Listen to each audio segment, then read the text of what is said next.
All right. We're going to get to some politics right now for all the politics enjoyers and politics demanders. We're going to start with Tennessee. I'll eat the spice bag. This curry does not taste like curry, I'll be honest with you.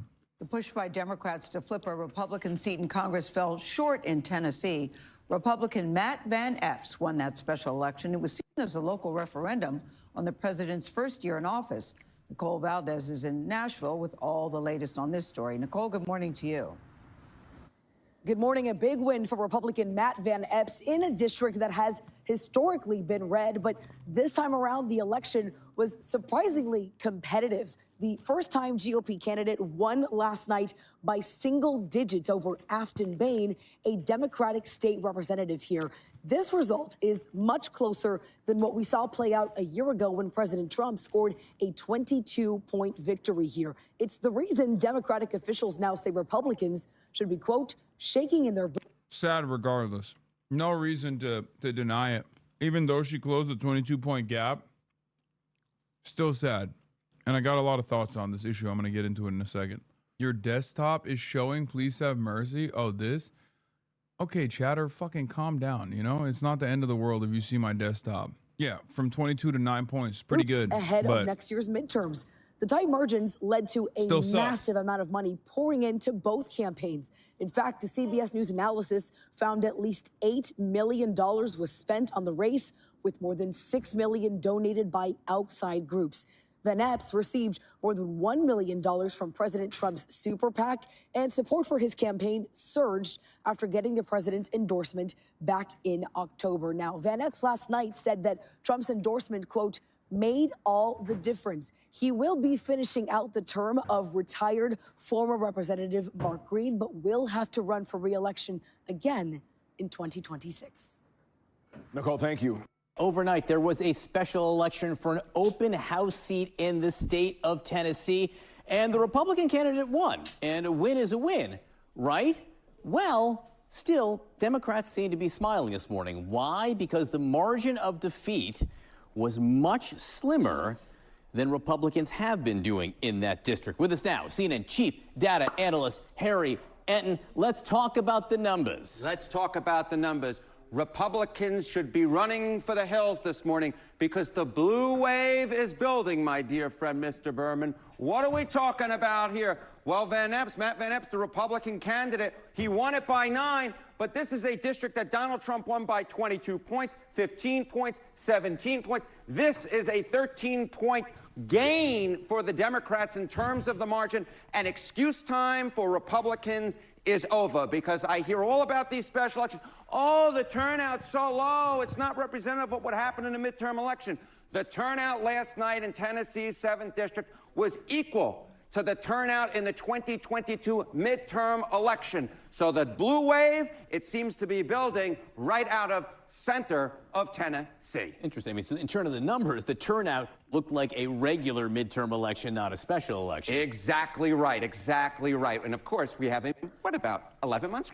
All right. What have we seen in terms of trends in all the special elections the last year? Okay. You know, I wouldn't necessarily give a hoot and a hollering about one special election in Tennessee. I love the people in Central Tennessee, but Central Tennessee is nothing special compared to the rest of the country. But what we see happening is, take a look here. Okay, 2025 U.S. House special elections. Dems outrunning Kamala Harris. A lot of blue here, a lot of blue, which is what I think the nation might look like a year from now if these results hold. Arizona 7, you see a 17 outperformance of Kamala Harris. 23 points in Florida 1, 16 points in Florida 6, 13 points in Tennessee 7, 28 points in Texas 28, and then 17 points in Virginia 11. So we've seen it throughout the nation, whether you go from the suburbs of Washington, D.C., all the way to the southwest in Arizona, whether you're looking at Texas, whether you're looking at Tennessee, whether you go down to Florida, we have seen the Democratic outperformance of Kamala Harris happening across the political map. What happened last night in Tennessee ain't just staying in Tennessee. It is spreading itself throughout the nation. As I said, to me, looking at these results, it looks like a blue wave is building. And it's not just that it's blue, it's that it's double-digit blue. It is exactly right. It's double-digit blue. I will note, I looked at the stats. If, in fact, you had a 13-point shift like we saw in Tennessee, and you applied that to the 2024 presidential map, we are talking about a gain for Democrats of north of 40 seats. All right, in terms of the history, what does this mean as we project forward? Okay, so we're looking at these special elections. We're sort of applying these hypothetical numbers, right, in terms of, Democrats would gain north of 40 seats if, you moved everything over, 13 points from the 2024 presidential result. But we actually have How's the spice bag? It's pretty good. But then again, I've had alcohol in my system. So, but yeah, I get why people like it. That room's so cozy, bro. I know. It's grandma's room.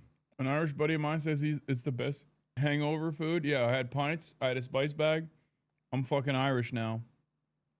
To show that what happens in special elections doesn't just stay in special elections. It spills over to the midterm results. Special elections and midterm results. I just keep going to this. When a party outperformed in special elections since 2005, 5 out of 5 times they went on to win a majority in the U.S. House of Representatives. What happened last night in Tennessee is a very, very bad omen for Republicans and a very, very good omen for Democrats. Harry Etten, thank you very much. Thank you, my friend. This morning, the results are in, and the Republican candidate won a special election for an open seat in Tennessee. The Republican won. So why are Democrats smiling? You're looking at the results here. Matt Van Epps beat Afton Ben by about 9 points. But this is a really red district. It's a district that President Trump won by 22 points last year. With us now, CNN chief political analyst David Axelrod. And Ax, when we look at the list of special elections over the last year, this was a 13-point swing in Tennessee. Swings of, 17, 19, 16, 12. What's really impressive is I did all that math on the fly. But what do these trends tell you? If you're in the party right now in Congress, what are you thinking? Well, first of all, a little noted fact about this election was the Republicans came in like gangbusters at the end to save Van Epps, and they were successful. What they needed to do was they needed to pump up the turnout, because the lower the turnout, the better her chances. The turnout yesterday in that district was unusually high for a special. So it really mirrored a midterm election. Yeah, that fucking sucks. So let's think of it as a midterm election, and their candidate ran, 13 points behind, where even with a favorable turnout, where you'd expect a Republican turnout, or where the last Republican did in the last midterms. This is, look, I think they're relieved, and Democrats are encouraged. They're relieved that they didn't lose a seat, but I would not if I were advising the Republicans, and I'm sure That election could have been won if it didn't become a nationally significant campaign. By the time I got around to it, the Republicans had already decided that this was a nationally significant campaign. When you look at Zoran's election in Tennessee special, it looks like Trump was really able to activate the Republican base vote when he intervened in these specials. I don't think we can ever count on that happening again. Like, as much as I love shitting on Matt Iglesias, I don't think he's wrong about this necessarily. I think he's wrong to shift the blame over to like liberals who were excited about the race. But yeah, this could have been a low turnout, sneaky ass win for Afton Bain, but the Republicans saw how close the polls were and freaked out. And I think that's the reason why the results turned out the way that they did. It sucks, but it's the truth. And Matt Iglesias sucks, but he's not entirely wrong. the advisors are telling them, we survived, we didn't thrive, and this is another warning sign about the midterm. And healthcare was a big issue in that campaign, the expiring Obamacare subsidies. That was what she ran on. There's no resolution on that on December 3rd. No, I think this is interesting. How will members of Congress who are now right up against it, the Senate's going to vote, probably do nothing, how are they going to deal with this issue of these expiring tax credits for the Affordable Care Act? And I read the result. Look, the Republican in the race was, his ads at the end mirrored the Democrat. Affordability, health care. What are they going to do? Are they actually going to let these exponential increases in premiums go through? If they do, I think they do it at great peril. Yeah, look, I don't think we even understand what the political consequences would be, because we haven't seen anything like that happen so quickly, relatively speaking. And John, we ought to point out that it's not CNN's fault. Come on. Before CNN even interviewed Afton Bain, Donald Trump was doing voice messages to Michael Penis inside of the Tennessee state boundaries. Mike Johnson, the fucking Speaker of the House, was in Tennessee campaigning for every single day for the last week. No, Republicans recognized this is a far better assessment. Okay. Dave Weigel says Bain wins crowded primary. Republicans exhale because she's very hard sell in the rurals. And Van Epps was their strongest candidate. Then Bain catches fire in Nashville and Dem trending areas while Republican voters sleep. Last second, Republicans scramble resources, Club for Growth money, Johnson visit to wake up Republican voters while using the reels of Bain being left-wing footage. And it wasn't even that like they had left-wing footage of her or anything like that. It's just that she didn't have enough time to present herself as like a serious contender before the negative opposition shit came in. District was unwinnable no matter what. That's not true. There's no such thing. There's no such thing as an unwinnable district. I don't believe that. You enjoying that spice bag, my guy? I'm fucking it up.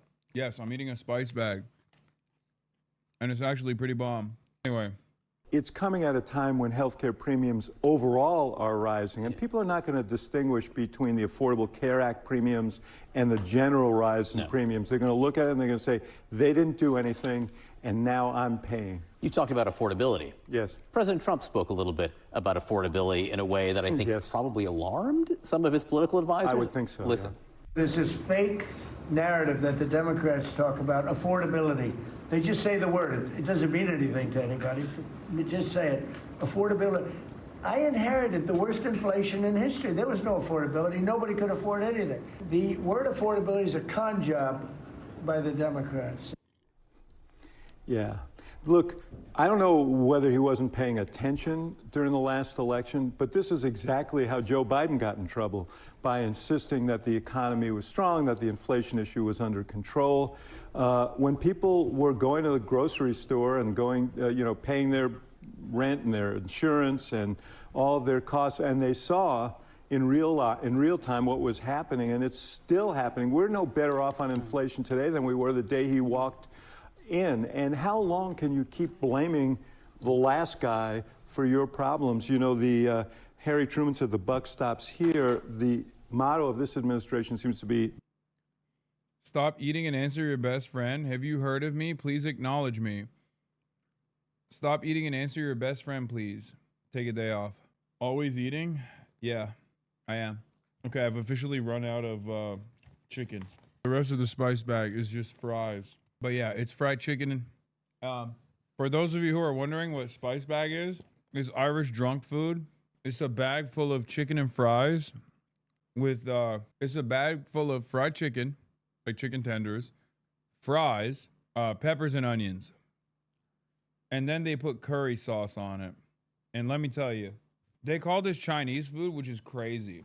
I cannot believe they call this Chinese food. It's actually a heinous crime to call this Chinese food. From the fridge to the tree, Kaya will be free. From the fridge to the tree, Kaya will be free. Champagne socialist, Lamau. Hell yeah, chatter. Fucking owned. Shitting on Tate is old, dude. You just sit here and talk about other people in a negative way. From the fridge to the tree, Kaya will be free. Dude's been doing this since 2023, man. Give it a rest, brother. buck stops there. He seems so pained talking about it. He came off the pain a little bit with Mamdani a week and a half ago, but now it just seems like it's like the Fonz who could never say he was sorry. I don't know if you remember Happy Days. Yes. Like President Trump seems to not be able to get the word affordability out. No, because I think he promised to very quickly bring down prices. That was the offer in the election. He's failed, and that's the reason his numbers are tumbling more than anything else. David Axelrod, great to see you. Well, we're getting our first look at the Pentagon watchdog report on the so-called Signalgate scandal. The news breaking right now. Sources telling us the Pentagon's Inspector General found that Secretary Pete Hegseth risked exposing classified information that could have endangered U.S. troops when he discussed a planned military strike in Yemen on the Signal Lab. Our senior Pentagon reporter, Louis Martinez, has been able to confirm this. What more are we learning, Louis? Kira, the official report does not come out until tomorrow, but two sources familiar with the report confirmed to ABC News. It's not, again, it's the OG one, I think. What you just said, that they concluded that Secretary Hegseth risked U.S. military personnel by exposing what was classified information that was classified. Stain-free white shirt, spice bag adventure, 9 out of 10. 9.8 out of 10. Yeah. Think about that. A lot of you were complaining, saying I'm drunk. Meanwhile, off of, dude, for the love of God, let your mods ban people. I do. I usually just unban the people that are really fucking annoying. Think about that. Everybody was like, Hassan, you're drunk. Hassan, you're drunk. Meanwhile, I just had a fucking entire spice bag and I didn't even spill it on my white shirt. How spicy was it from 1 to 10? Oh, it was like a 3. Yeah, I ate this spice bag drunken master style. Are they the Mega Strong Zins? No. U.S. Central Command about an upcoming military strike against Yemen. He shared that information on the messaging app Signal, and he also included as part of that group chat Nothing more sobering than American news. True. his family, other close aides, and then unknowingly a reporter for The Atlantic, who then made the situation public. Now, the Inspector General concluded that the information that Hegseth had put on Signal was so sensitive that it risked American lives if it got out. And it also said that it could have, it also said that Hegseth declined to be interviewed in person for the report. One of the things that he did do is that he did provide them with a statement where he said that he has the power to classify and declassify information and that he was well within his rights to have done so. But at the same time, he also insisted that to the Inspector General that the information that was placed in the chat by him was not sensitive and that would not have put troops at risk. And that is something that the Inspector General rejected outright. All right. We'll wait to see the actual report. Louis Martinez, thank you. We're going to turn out to Washington and a cabinet meeting that lasted for more than 2 hours where news was made on a number of issues, namely that controversial missile strike. Nancy Cordes is at the White House for us. Nancy, good morning to you. Tony, good morning. This cabinet meeting was notable because it was the first chance that reporters had to ask Defense Secretary Pete Hegseth about that controversial follow-up strike on a suspected drug boat, a strike that some lawmakers are calling a war crime. I watched that first strike live. Sitting directly to the president's left, Defense Secretary Pete Hegseth said he was no longer in the room on September 2nd when a Navy admiral ordered a... They're having such a long and convoluted back and forth on this issue when it is obviously a fucking war crime, whether it was Pete Hegseth that said, yes, do it, or it was anyone else. The very fact that they shot the first time was already enough of a war crime. Dual strikes or double tapping just simply makes it irredeemable and impossible to argue against. It's so stupid. Also, you might think I drank and I'm doing political commentary, except Pete Hegseth drinks all the time and then facilitates war crimes. So I'd rather be drinking and doing political commentary rather than drinking and being the Secretary of Defense, now known as the Secretary of Offense or the Secretary of War. Wait, now I'm seeing the fucking clip. Wait, he just muted it? Wait. Yeah, I don't have my phone with me. Can we just screen photo? Here. Yeah. Right? Hey, free Kaya. Free Kaya. Oh my God, he muted it? Jesus. He muted me saying, nice to meet you? Bro, that's so sad. It's just like, just show that he like came up to me and you know, celebrate it in and of itself. Why did you have to mute the part where I literally go, hey, nice to meet you, man? Screen photo? Here. Yeah. Right? Hey, free Kaya. Free Kaya. Nice to meet you, man. My phone with me. That is so funny. Yes, and everyone in every place you can think of copy pasted that. That is hilarious. They're like, no, I promise you he was really upset.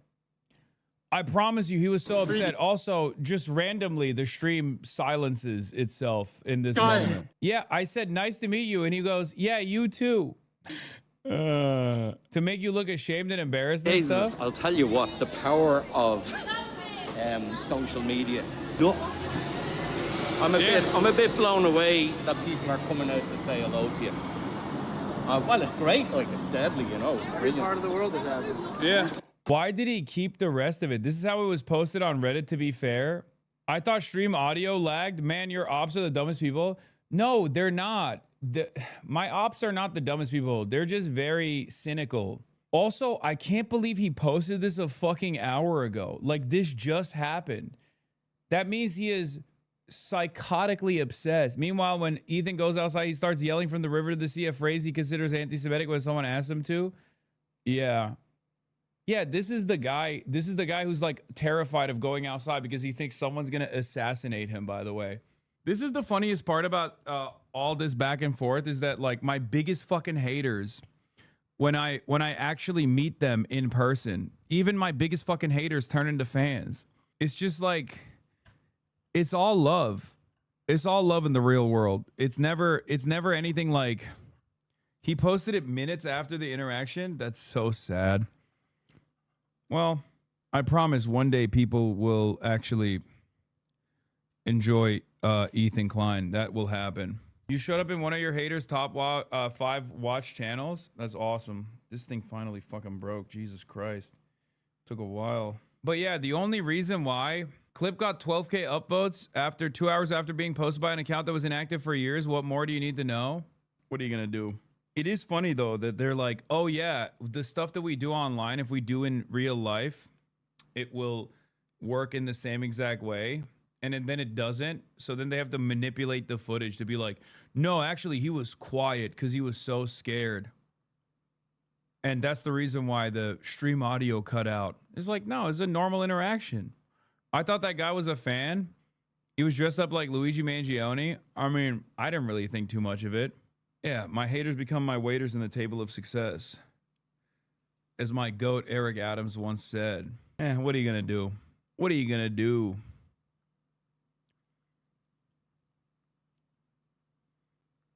I say feed into the meme until they get bored. Yeah, I mean, that's what I've been doing. I don't really give a shit. These watch creators need to pay you for keeping their career on live support. Yeah, I wonder how Ethan Klein would feel if he ever actually went out in public and people showed up to him. People rolled up to him and started screaming about how he was pro-Israel or how he killed his own dog by feeding it too much cheese. And then it was on camera. And then I posted it on my Instagram story celebrating it. He'd probably have an aneurysm, right? I mean, I would never do that, for the record. And I certainly don't recommend doing that because I'm not a fucking piece of shit. But just think for a moment how the guy who was terrified of going out in public would behave if someone came up to him and the interaction was like not that great. You know what I mean? He would probably do fucking he'd probably do 8 weeks of content. I was murdered. There's a hit out on me. They tried to assassinate me. Hassan Piker tried to murder me. He put a hit out on me. Hassan Piker tried to do an anti-Semitic hit out on me. He will say you encourage it by posting about it. Oh, no, for sure. Because this is, let's be real. This is an encouragement. It's like, it's signaling. Not that it matters. I don't really give a shit, you know? But it is pretty pathetic to literally also alter the footage to make it seem like I was, you know, to make it seem like it wasn't just like a normal ass interaction. Look at this. Hey, free Kaya. Free Kaya. Like, I can't believe they literally cut the part out where they were, where I was like, hey man, nice to meet you. And I laughed. And he said, yeah, you too. God, these guys are so fucking lame. Not even the guy who came up to me, for the record. The guy who came up to me, I mean, sure, you could say he's a pussy because he hid his face or hid the photo, whatever. It's a troll, right? But at least he's like not so much of a pussy that he's out and about, like in the real world, right? But many of these online content creators are genuine, ginormous pussies. Like, they are afraid of their fans.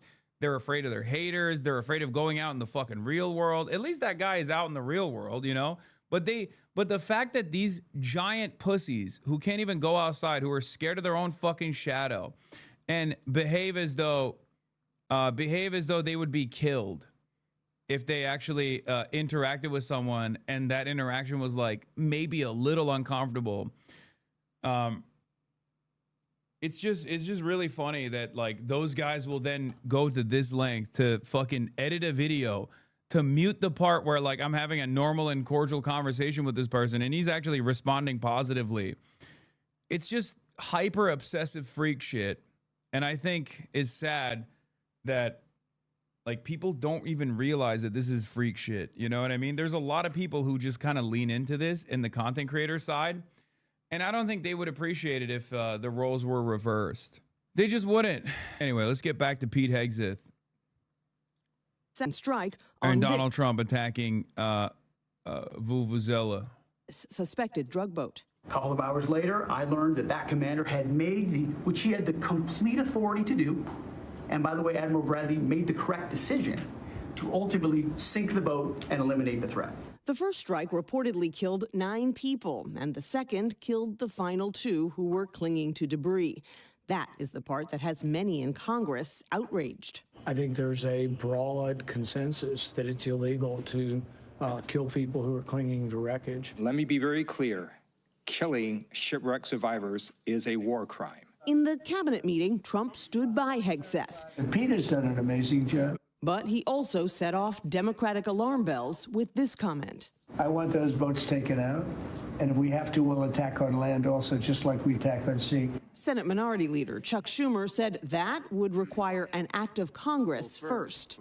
If Trump were to order an attack on land, that would be an act of war, and Congress would invoke the War Powers Act. The more than 2-hour cabinet meeting touched on a variety of topics, from inflation. The word affordability is a con job. To immigration. We're going to go the wrong way if we keep taking in garbage into our country. The president stoking a new controversy with these comments about people who came to the U.S. from the African nation of Somalia. I don't want them in our country. Their country's no good for a reason. Their country stinks, and we don't want them in our country. He's been talking about Somalis ever since a story broke last week about a fraud ring in Minnesota, which has the nation's highest concentration of Somali Americans. A U.S. official tells CBS News that ICE is now planning to surge resources to the Minneapolis-St. Paul area to crack down on individuals there with deportation orders. Gail? All right, Nancy, thank you. The mayor of Minneapolis, Jacob Frey, is saying that he's actually proud to have the largest Somali community in the country, and his police chief... Well, then he's a fool. Well, his police chief is also saying... I wouldn't be proud to have the largest Somalian. Look at their nation. Look how bad their nation is. It's not even a nation. It's just people walking around killing each other. Look, these Somalians have taken billions of dollars out of our country. They've taken billions and billions of dollars. They have a representative, Ilhan Omar, who they say married her brother. It's a fraud. She tries to deny it now, but you can't really deny it because, you know, it just happened. She shouldn't be allowed to be a congresswoman, and I'm sure people are looking at that. And she should be thrown the hell out of our country. And most of those people, they have destroyed Minnesota, okay? Minnesota, you have an incompetent governor. You have a crooked governor. He's crooked as hell, but he's incompetent. Waltz he should be ashamed. That beautiful land, that beautiful state, it's a hellhole right now. And the Somalians should be out of here. They've destroyed our country. And all they do is complain, complain, complain. You have her. She's always talking about the Constitution provides me with, go back to your own country and figure out your Constitution. All she does is complain about this country. Without this country, she would not be in very good shape. She probably wouldn't be alive right now. So Somalia is considered by many to be the worst country on earth. I don't know. I haven't been there. I won't be there anytime soon, I hope. But what the Somali... Bro, this fucking anti-Somalia shit is so vile, is so racist. They need to really dial this shit back. I think it's, I don't think this is going anywhere good. I mean, it's just straightforward Islamophobic, anti-black Nazi shit. I don't know how we even do commentary around it because it's like so straight up. It is so straightforward. Like, how can we do a fucking... How can we do any commentary on it? He just keeps saying Somali people are garbage. It's getting extra gross and extra scary in the United States of America. I don't like that the president is entertaining this kind of language, this kind of rhetoric, and consistently targeting a population of black African Muslim people living on U.S. soil like this. There's not really too much analysis you can do in circumstances like this because it's just like straight up racist. It's just, he just keeps saying a bunch of black Muslim people are gross, disgusting, barbaric, monster garbage people. How am I supposed to sit here and be like, oh, here's what he actually means or whatever? It's just, there's no There's no way to talk about this other than just being like, this is the most racist, this is the most vile racist rhetoric I've ever heard from a fucking president out and about, at least in my lifetime, you know? Yeah, it's also ironic because Minneapolis is one of the nicest places in the United States of America, one of the happiest places. Minneapolis is on the up and up. So how do you even entertain this shit? People have done to Minnesota is not even believable. It's not even believable. And a lot of it starts with the governor. A lot of it starts with Barack Hussein Obama, because that's when people started coming in. And you have to have people come in that are going to love our country, cherish our country. They want to kiss our country goodnight. They talk about our country. We want them to pray for our country. This is not the people living in Minnesota. And she's a disaster. She should not be, and her friends shouldn't be allowed. Frankly, they shouldn't even be allowed to be congresspeople, okay? They shouldn't even be allowed to be congresspeople. Yeah, that's great, man. That's a great take. Yes, people from Somali background should not be allowed to be congresspeople. Like, what are we doing? What the fuck are we doing here? Like, if you are from a different country and you came here and you got citizenship and you ran for office and you won the election, and as a part of your job, you criticize America because it's not doing well, it's not doing right by your constituents, working class people in general, then you should get the fuck out. So what's the argument? Only white people get to say America sucks dick? Is that what it is? Or are you allowed to say America sucks dick at all? Even when it does? This is my least favorite subject to cover because it's so straightforwardly bad. The interests of our country. Anybody else? Mr. President, you on Somali immigrants. He's preparing to ramp up enforcement operations in Minnesota as President Trump lashes out at immigrants from Somalia, saying we don't want them in our country, and continues to attack Democratic Congresswoman Ilhan Omar. We're going to go the wrong way if we keep taking in garbage into our country. Ilhan Omar is garbage. She's garbage. Her friends are garbage. These aren't people that work. These aren't people that say, let's go, come on, let's make this place great. These are people that do nothing but complain. They complain. And from where they came from, they got nothing. You know, they came from paradise, and they said, this isn't paradise.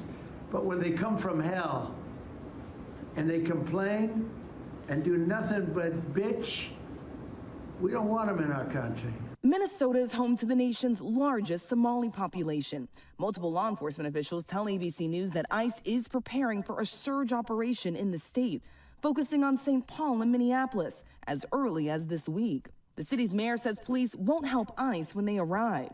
Targeting Somali people means that due process will be violated. Mistakes will be made.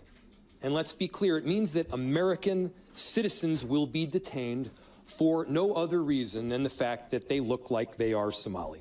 The mayor of St. Paul saying this. The words that launched this American experience start with we the people.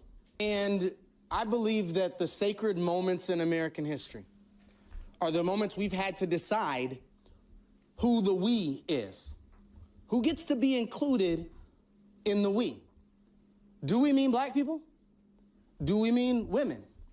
Do we mean immigrants? The president criticizing Somalis for weeks now, terminating temporary protected status for Somalis and writing, send them back to where they came from. And this morning, the Trump administration cracking down on immigration nationwide, pausing all immigration applications for people from 19 so-called countries of concern, including Somalia, Afghanistan, Venezuela, and Sudan.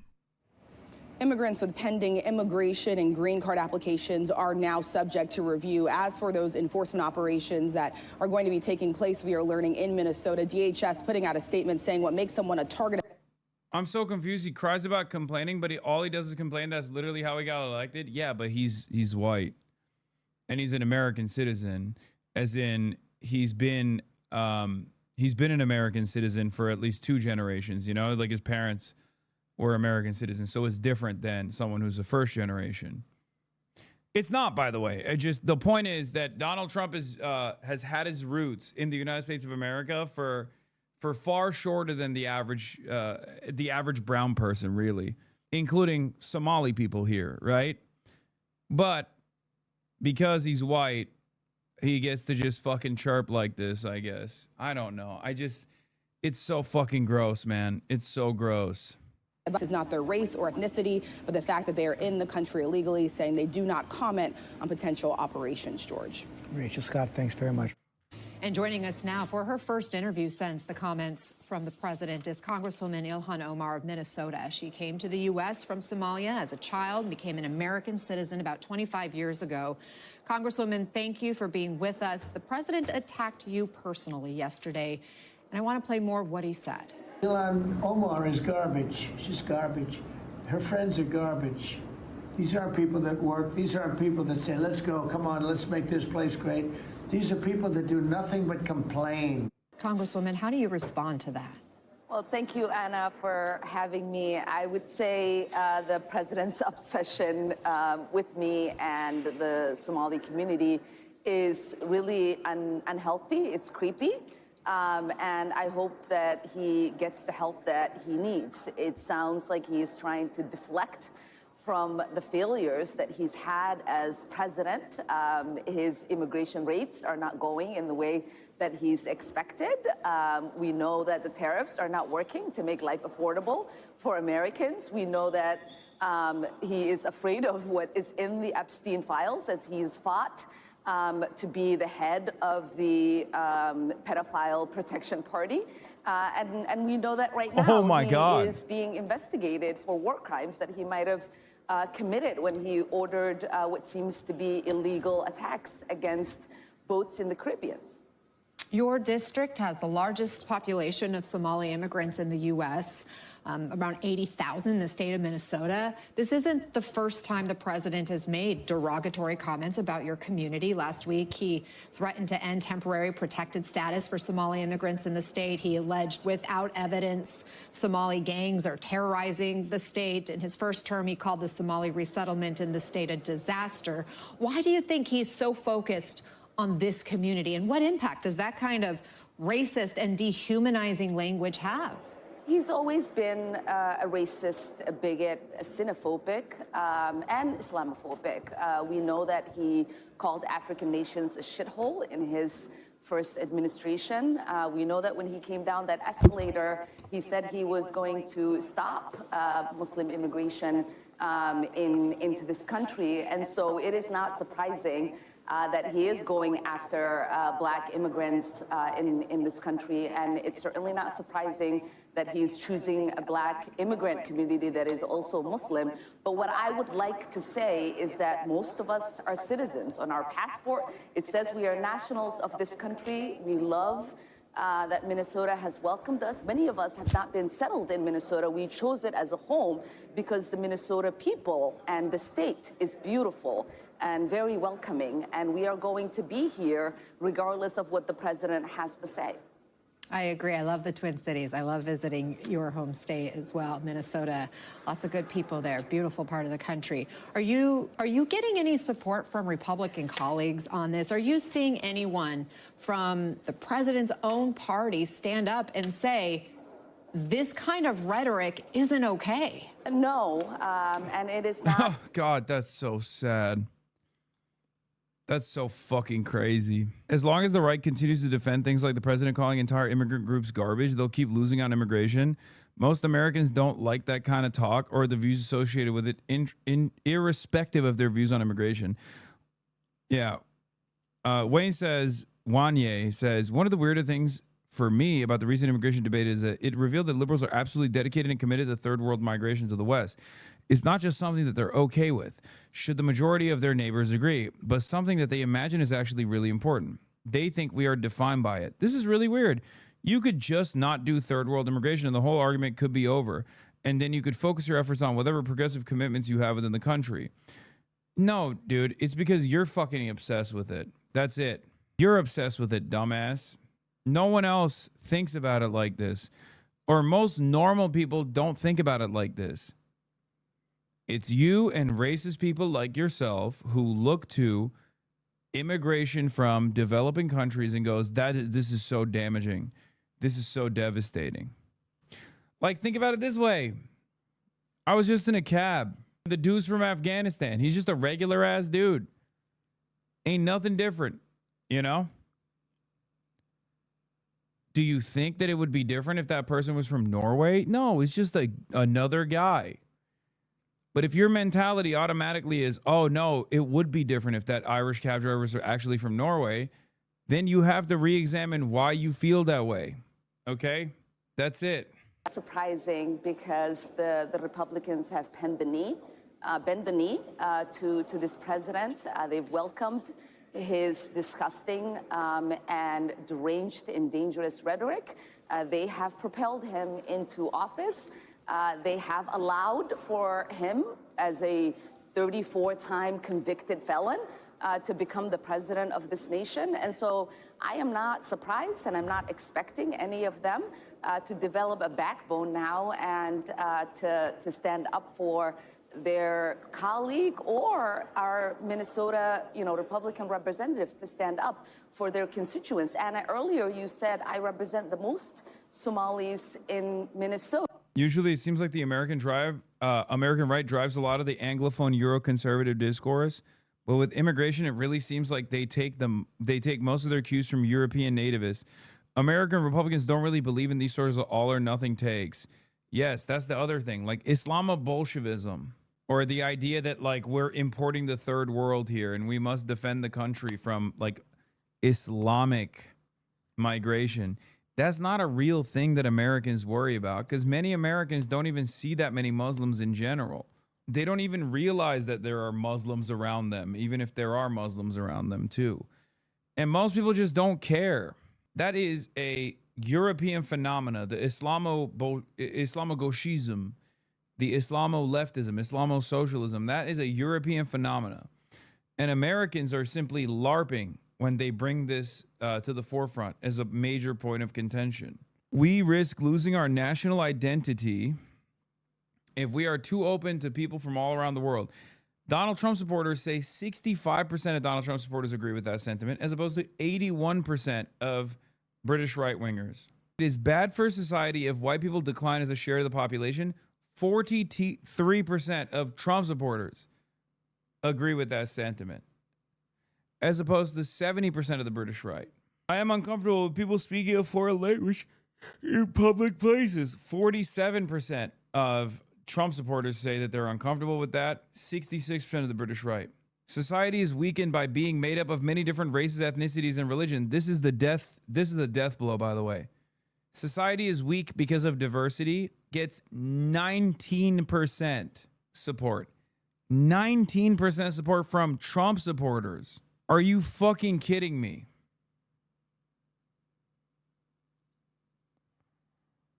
Are you fucking kidding me?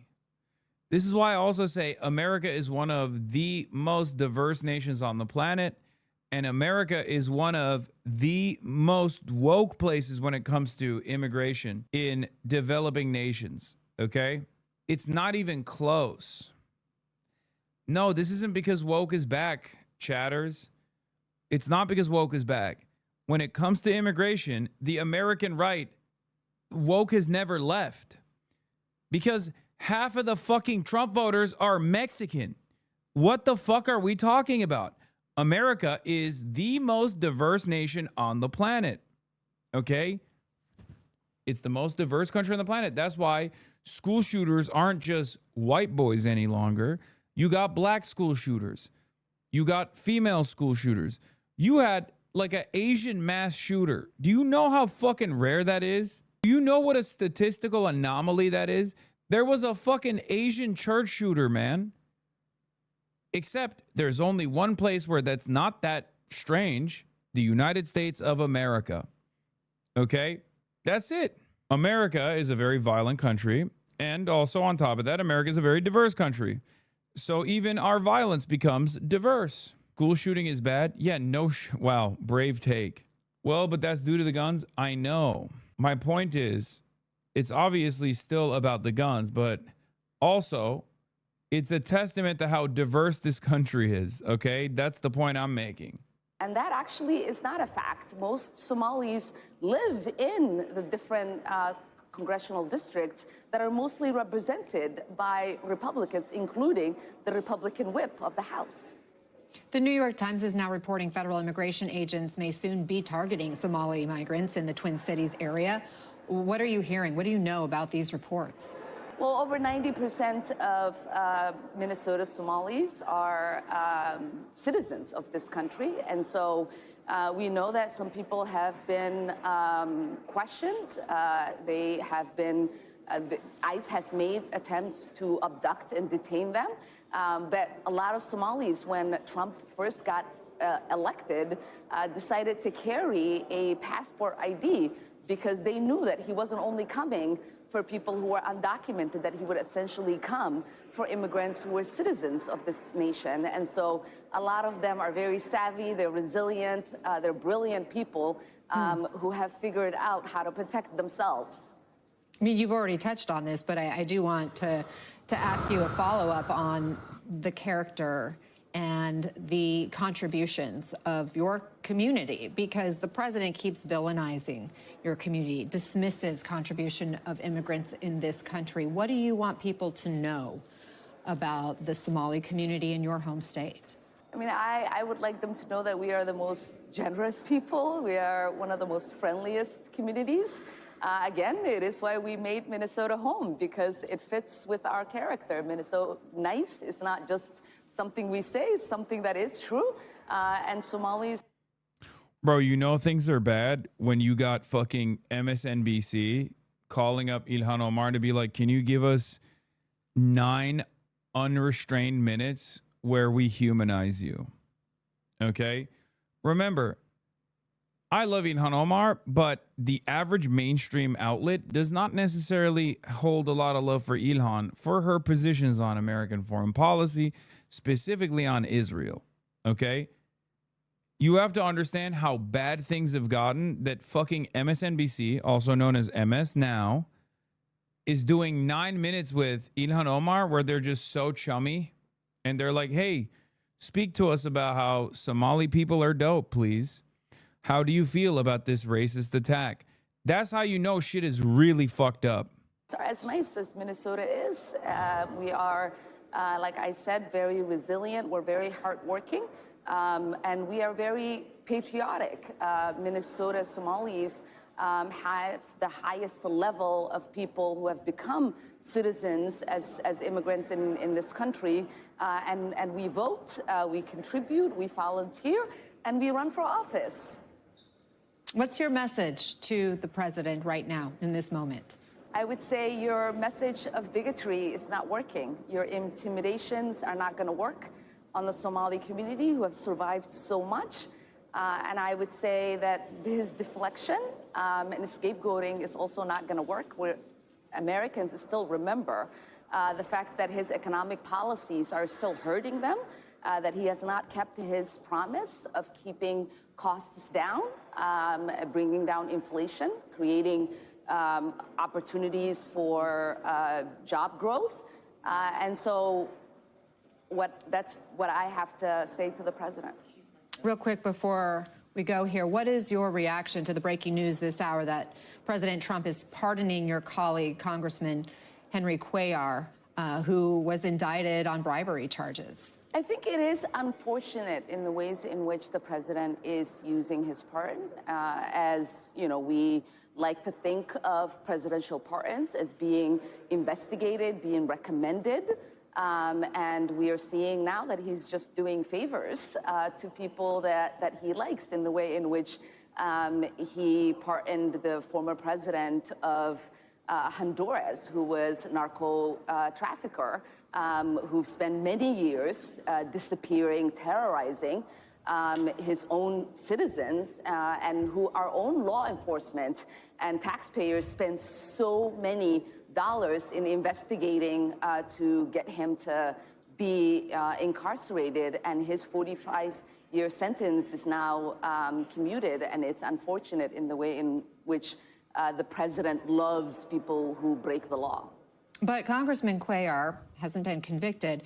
He is a member of the Democratic Party. He's not part of the president's party. Are you surprised that the president would grant him a pardon? I am not, because to this president, he pardons anyone that is friendly to him. You think Cuellar is friendly to him? We know that he doesn't go through a process. And I think it is unfortunate that we are not going to see the legal system play out in any kind of way for any of these people that he is pardoning. Congresswoman Ilhan Omar, appreciate your time. Thank you so much for being with us. Ugh. God, American politics sucks so much ass, dude. Many people are calling him the worst politician in history. House Democratic leader Hakeem Jeffries tells CNN that the charges against Congressman Henry Cuellar and his wife were very thin. Oh my God, what the fuck? That's crazy loud. Oh yeah, Trump pardoned fucking Henry Cuellar, who is obviously one of the worst, one of the most conservative Democrats out there. And then fucking Hakeem Jeffries told CNN the charges against Henry Cuellar and his wife were very thin, and President Trump's pardon of the couple was the right outcome. Like, what are we doing, man? The Democrats themselves also suck so bad. Like, we don't have to. This is not how politics is supposed to be. And the Democrats shouldn't behave like this. It's so whack. It's unbearable. It is unmanageable. It is unsalvageable. What do you do? What the fuck do you do? You could be drinking Guinness right now. I know. Relevant, scroll up. If current trend continue, whites will go from being a small minority of the world population to virtually extinct. They did a pretty good job making us Jews almost extinct. As the saying goes, it always starts with the Jews, but it doesn't stop there. Jews are white, if not peak white. I mean, he's not wrong when he says Jews are white. It is, however, weird. Jews in America, Ashkenazi Jews especially, are white, okay? But he's also responding to a person that literally talked about Jews almost being extinct. In which case, yeah, that person is right. The person whose username is I like Teslas is talking about the fucking Holocaust, okay? Jews being white have no basis on whether or not they almost got to the verge of extinction. Like, it's not wrong. Yeah, Ashkenazi Jews, by and large, Jews in America are considered white. Like, they're in the white, they're under the categorization of white. Now, that might change. This doesn't mean they will always be considered white, and it doesn't mean that they were always considered white, right? They weren't. There was a time when they weren't. They are now. And they might not for a lot longer if, you know, the likes of Nick Fuentes basically get into power. But the point is, that's not what this guy is talking about. This guy's talking about the Holocaust. So responding to that by being like, Jews are white, actually, if not peak white, is kind of crazy. It's just a strange response to someone literally talking about, you know, Jews almost got exterminated, which is true. Anyway, everything sucks. I think if Trump quietly did enforce against illegal immigration, left legal immigrants alone, and was nice about it, he would have a 60% approval rating on immigration, you know, doing what Obama, Clinton, and Bush did. Ugh. Barry Weiss will be moderating a CBS News town hall with Erica Kirk. What the fuck are we doing, man? What are we doing? What is happening in American politics? All right, let's get to Sabrina Carpenter. Have you ever tried this one? Have you ever tried this one? Have you ever tried this one?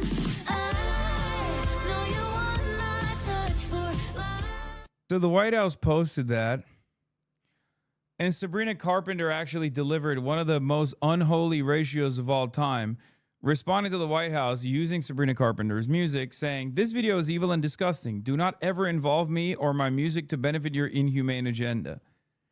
And then the White House also engaged in some sort of copium posting in reply as a reply to this. Okay. But I'm glad she spoke out.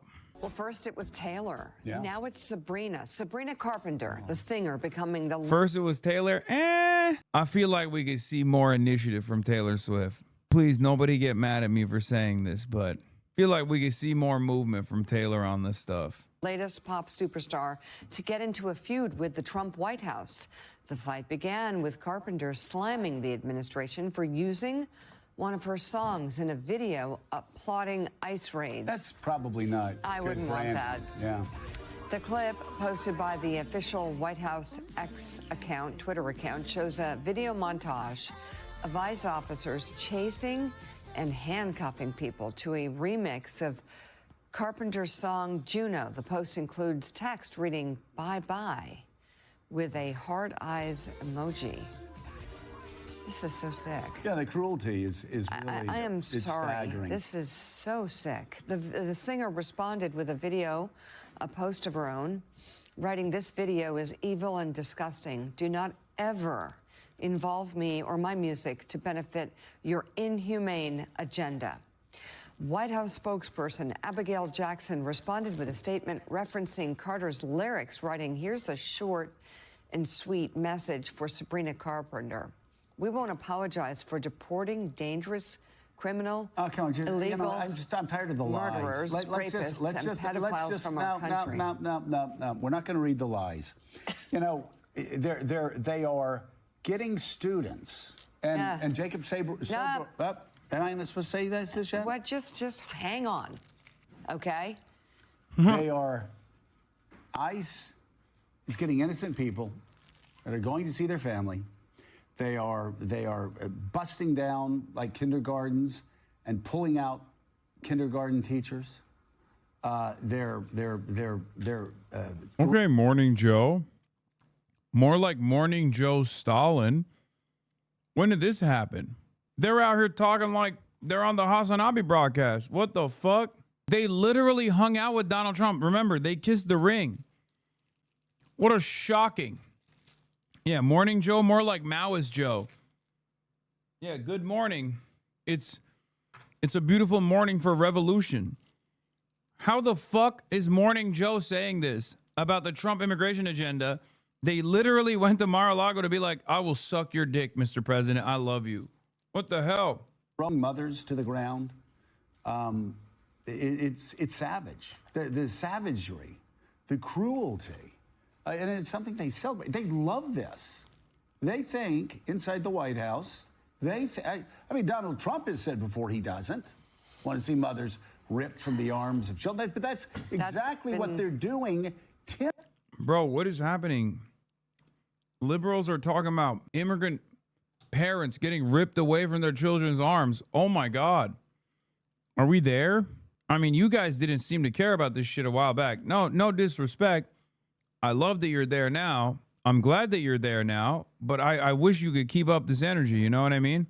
Yeah, I saw this. ICE detains second grade student visiting family for Thanksgiving. A 7-year-old student and his mother were detained by immigration authorities while traveling over Thanksgiving break, according to Superintendent of Vermont's Winooski School District. I feel so much safer. I'll keep it real with you guys. These sick and twisted 7-year-olds need to be purged out of the nation-state boundary immediately. 7 years old. Detains a teenage student at Boston Airport, flying home to surprise family for Thanksgiving. Despite judge's orders expressly blocking deportation, agents took her to Honduras just hours later.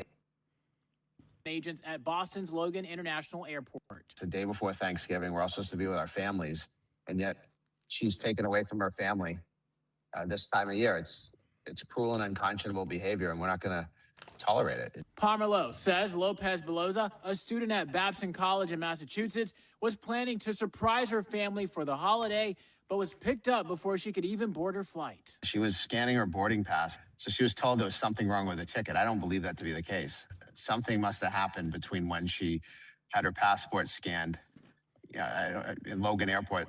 CBS Austin reached out to the Department of Homeland Security asking why Lopez Beloza was detained and later deported. We've yet to receive a response. According to a report from the Boston Globe, there's been a removal order for Lopez Beloza since 2017. Parmelo says he was blindsided by her deportation. We have a decision from 6:08 p.m. on Friday saying she shall not be removed from Massachusetts. But more importantly, she shall not be removed from the United States of America until we get to the bottom of why she was detained in the first place. The Massachusetts lawyer says this highlights the larger issue with the current immigration system in the country. And we need to have better immigration policies here. You know, she's a dreamer and she's living a draconian nightmare right now. This is not what should be happening ever. We attempted to reach out to Lopez Beloza, but we were unable to connect with her. She's still in Honduras. A family friend of hers told the Boston Globe that it's unbelievable. He couldn't believe about what he had heard about what happened to her. We're going to continue to follow up on this story as it continues. I don't know what to say. It's just transparently evil. Also, Sabrina Carpenter got 1.4 million likes on this fucking post, dude. Anyway, but that ratio was so fat, it seems like even Morning Joe is on board now with a pro-immigrant agenda. Fold compared to the first term. It's why he's upside down on immigration, an issue that should be his strongest, because the southern border is shut down. Yeah, and as much as Trump has said he doesn't want that, but at the same time, he sat down with 60 Minutes a month ago and was told, it was asked about immigration and his sinking poll numbers, like, well, we have to go harder. We have to go harder with the deportation, doubling down on this. But you're right, it's trolling. It is government by trolling. The idea of putting out these slick videos that they know are going to get a reaction. The other hot drama I miss, what is this? Of the moment. And you know, not just Sabrina Carpenter, but a lot of Americans have said, we don't want this. This isn't what we want. We're disgusted by this. So for more writing on the idea of immigration, joining us now, opinion columnist, New York Times, David French. His latest piece is titled, "I've been doing this work for 25 years, and I've never seen such fear." David, talk to us about who you're quoting there. What do they mean? Yeah, I was quoting a guy named Matt DiMatteo, who runs a group called the New Life Centers of Chicagoland that reaches out to immigrant communities and has been reaching out to immigrant communities since the big influx started during the Biden administration. And what he was talking about was the response to this Operation Midway Blitz that you saw headlines across the United States of this incredibly brutal crack. The worst part is they read articles like this and they think it's awesome because they don't see immigrants as human.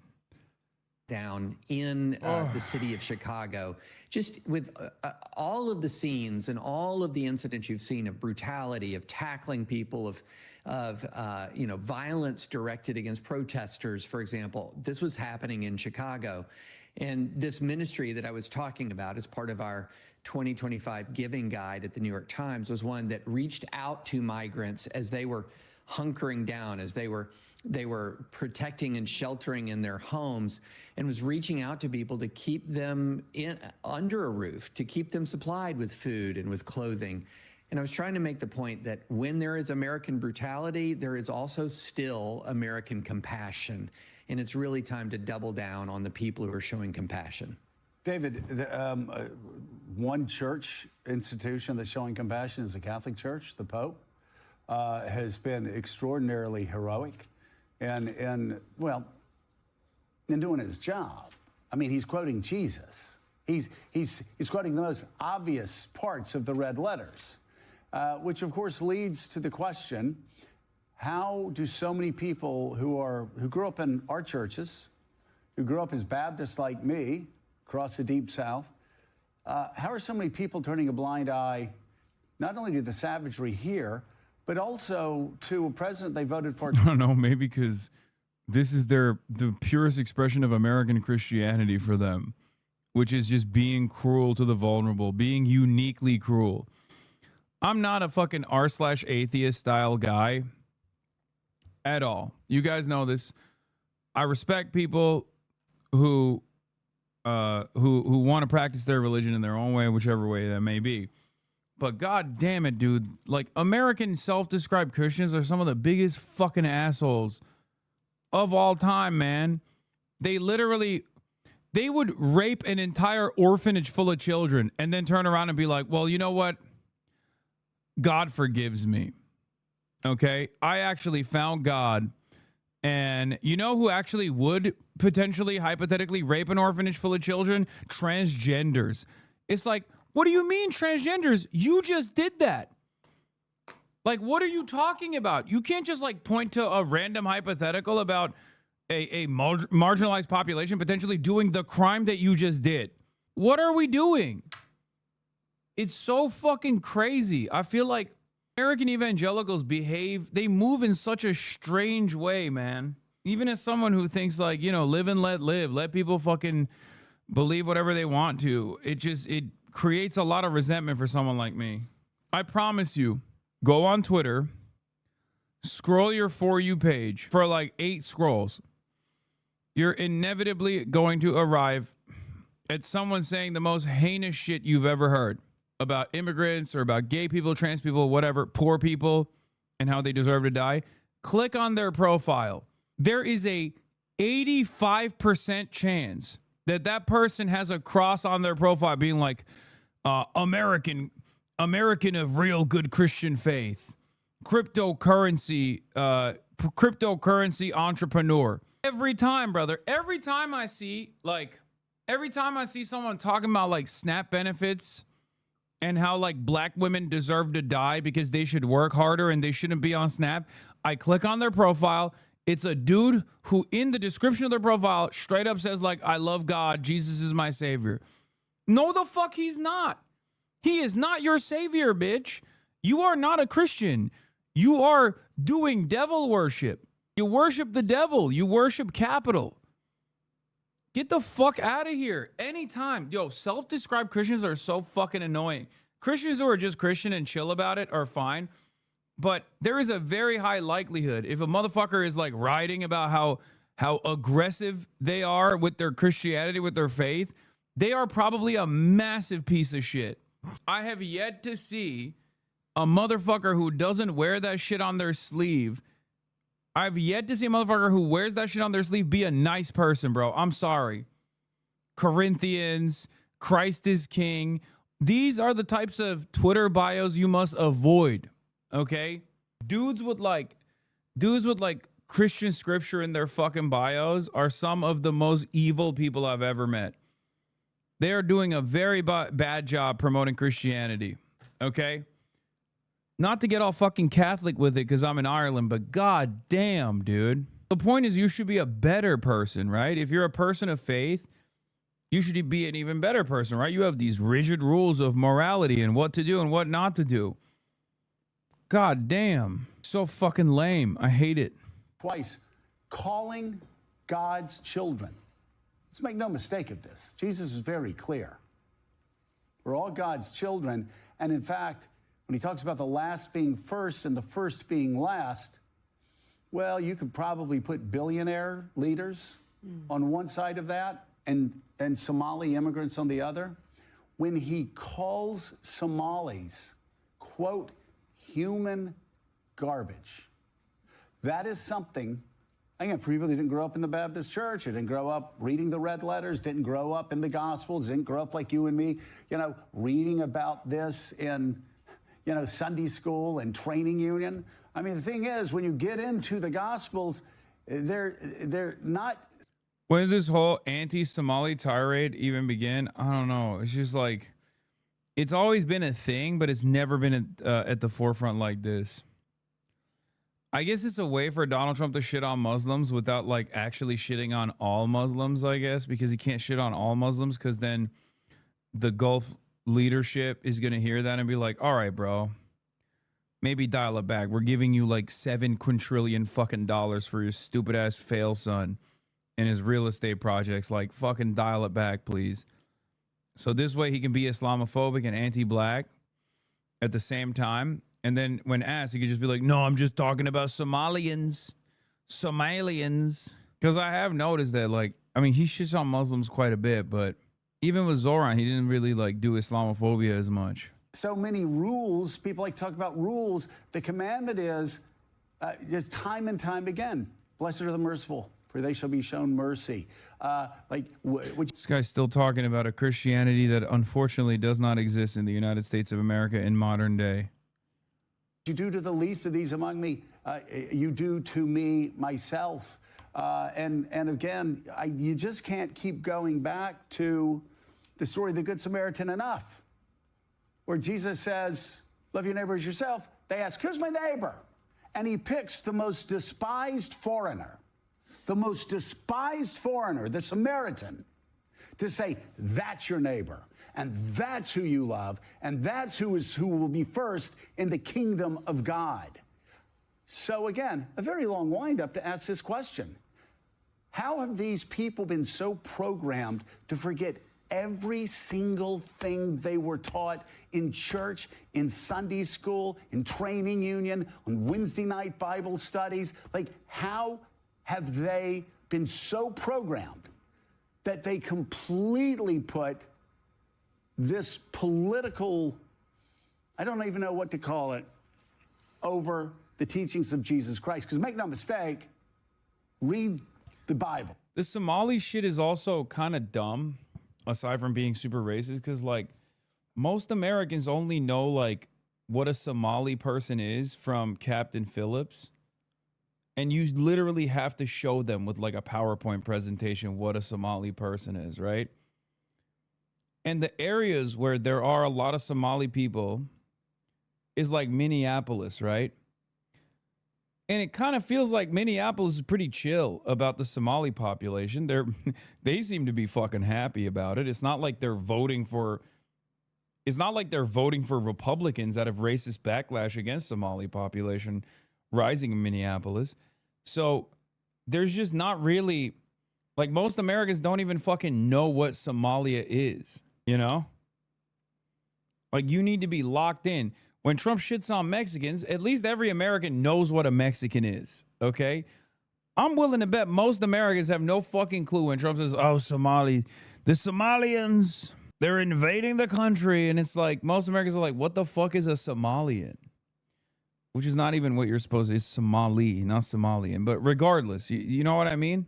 I also do have to go back to Joe Rogan again here, because like a lot of the transgenders in fucking sports narratives came from Joe Rogan. And I do legitimately think this Somalis in fucking Minneapolis, Minnesota conversation came into play after Joe Rogan, that fucking moron, on his podcast was like, yo, Tim Walz is actually changing the flag of Minnesota to the Somali flag. I still see that fucking dumbass clip on my timeline, dude. That shit still goes viral every now and then. God, Americans have the weirdest gripes. Republicans have the weirdest fucking gripes of all time. Oh, my state flag. They changed the beautiful state flag of Minnesota. How dare they? We are utterly dominated by the dumbest people. Like hearing nonsensical bullshit from other dumb people and then confidently repeating it to audiences that are so vast and so large. Also filled to the brim with even dumber people who then turn around and believe the shit that they're hearing. Ridiculous world. Ridiculous hell world we live in. Fucked up.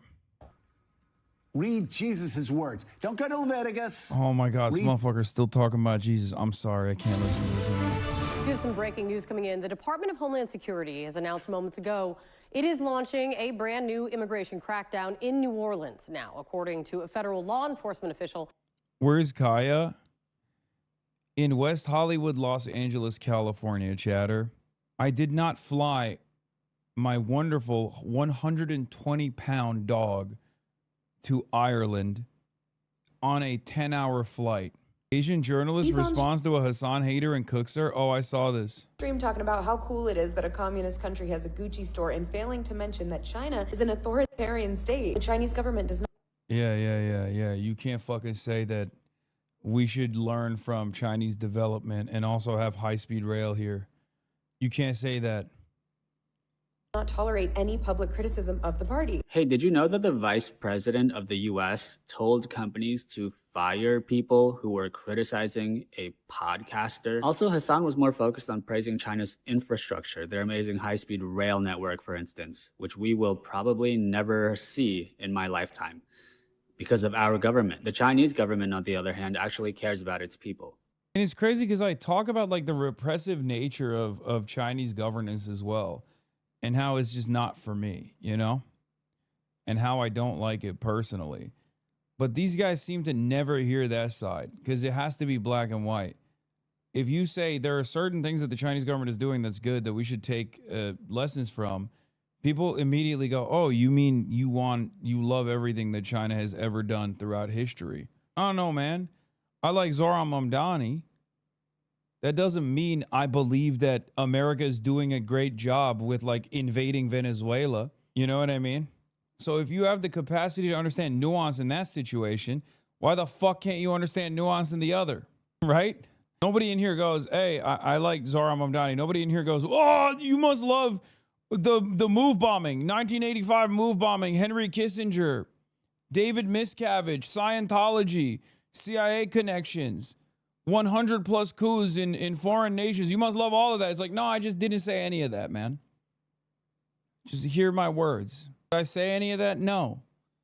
The fuck? Yeah, David Miscarriage. You want the imperial court back? Tell the truth? Yeah, that's what I want. Damn, you look schmammered? No, I'm not. I'm just tired. I'm so fucking tired. Immigration authorities are aiming to arrest up to 5,000 people, which would be hundreds more than what we've seen in Chicago. Yeah, this is the centrist contingency. Hassan Piker, a platform terrorist, promotes political violence and does shameless propaganda for murderous authoritarian regimes. I don't know. I didn't do shit for Israel, so I don't know what the fuck you're talking about. So why is he in such good standing with American politicians and progressive media? I don't know. Maybe because I'm not a fucking loser like you, Jeremiah Johnson. Noah Smith. Hassan Piker is, unfortunately, a big part of the future of the Democratic Party. Islamo-leftism will be our answer to MAGA. Bitch, what do you mean our? No one in America, not even right-wingers in America say Islamo-leftism. You skipped a step. You're LARPing like you're a German-style reactionary. Richard Hanania, who is literally a white supremacist, by the way, who has written extensively on the white race and also extensively on why it's appropriate to be a pedophile, says, disturbing. I did not know that the left-wing politicians have actually appeared on Piker's show. I thought there was a cordon sanitaire around him. Updating accordingly. What are you updating? Your Substack? What are you going to go? Talk to fucking Derek Thompson?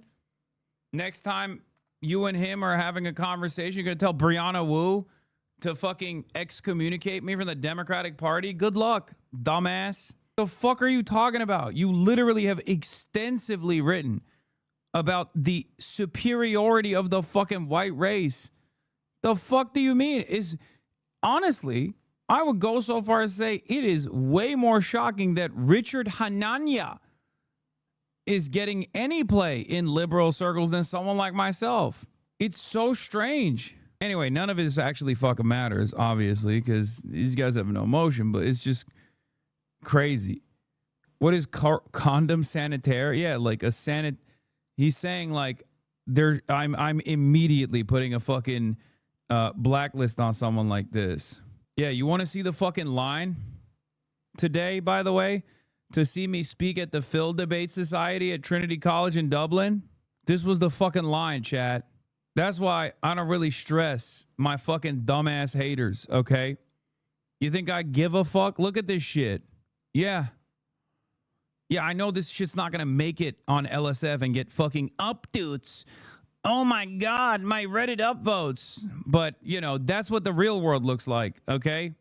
So remember that. Next time, some fucking basement dwelling, neck bearded loser who hasn't seen the fucking daylight in months tries to tell you, well, Hassan is a really bad guy. You shouldn't listen to him. Everybody actually hates him in my circles. Everybody actually despises him in the fucking internet circles I congregate, where we cyber stalk trans people and try to get them to kill themselves. Yeah, dude, who do you think?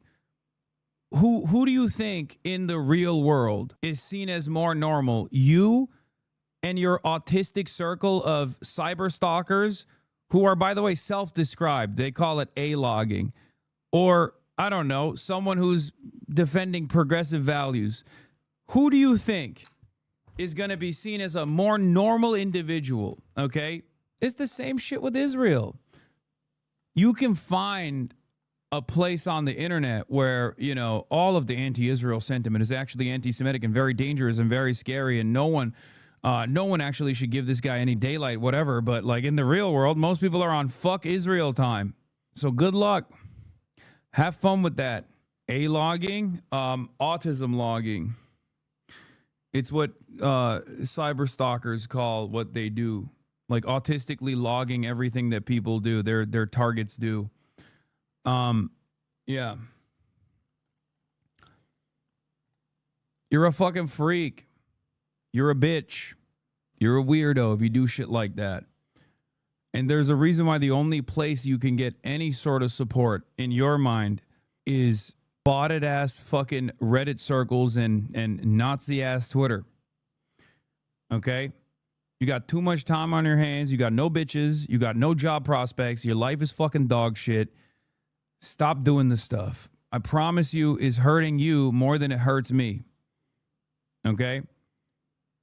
Because you might think, oh, this has an impact. This has an impact. Ultimately, it doesn't.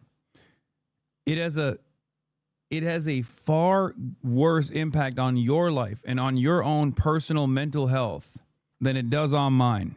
Okay? In an effort to try and turn someone like myself into a lol cow, you end up not realizing that you're losing your own sense of humanity, your own sense of purpose in the world. I will never be able to obviously get across to many of these people, unfortunately, but I really do care about you, whether you believe me or not. I do. I want you to do right. I want you to be happy. I want you to have a better future. It doesn't matter if you fucking stalk my ass. It doesn't matter if you despise me, if you think I'm like the biggest villain of all time. I promise you, you will do better if you just focus on yourself for a little bit. Just tap out of the internet, okay? Just for a little bit. That's it. Yeah, you're not getting back at the popular bully from high school by doing shit like this. You're not.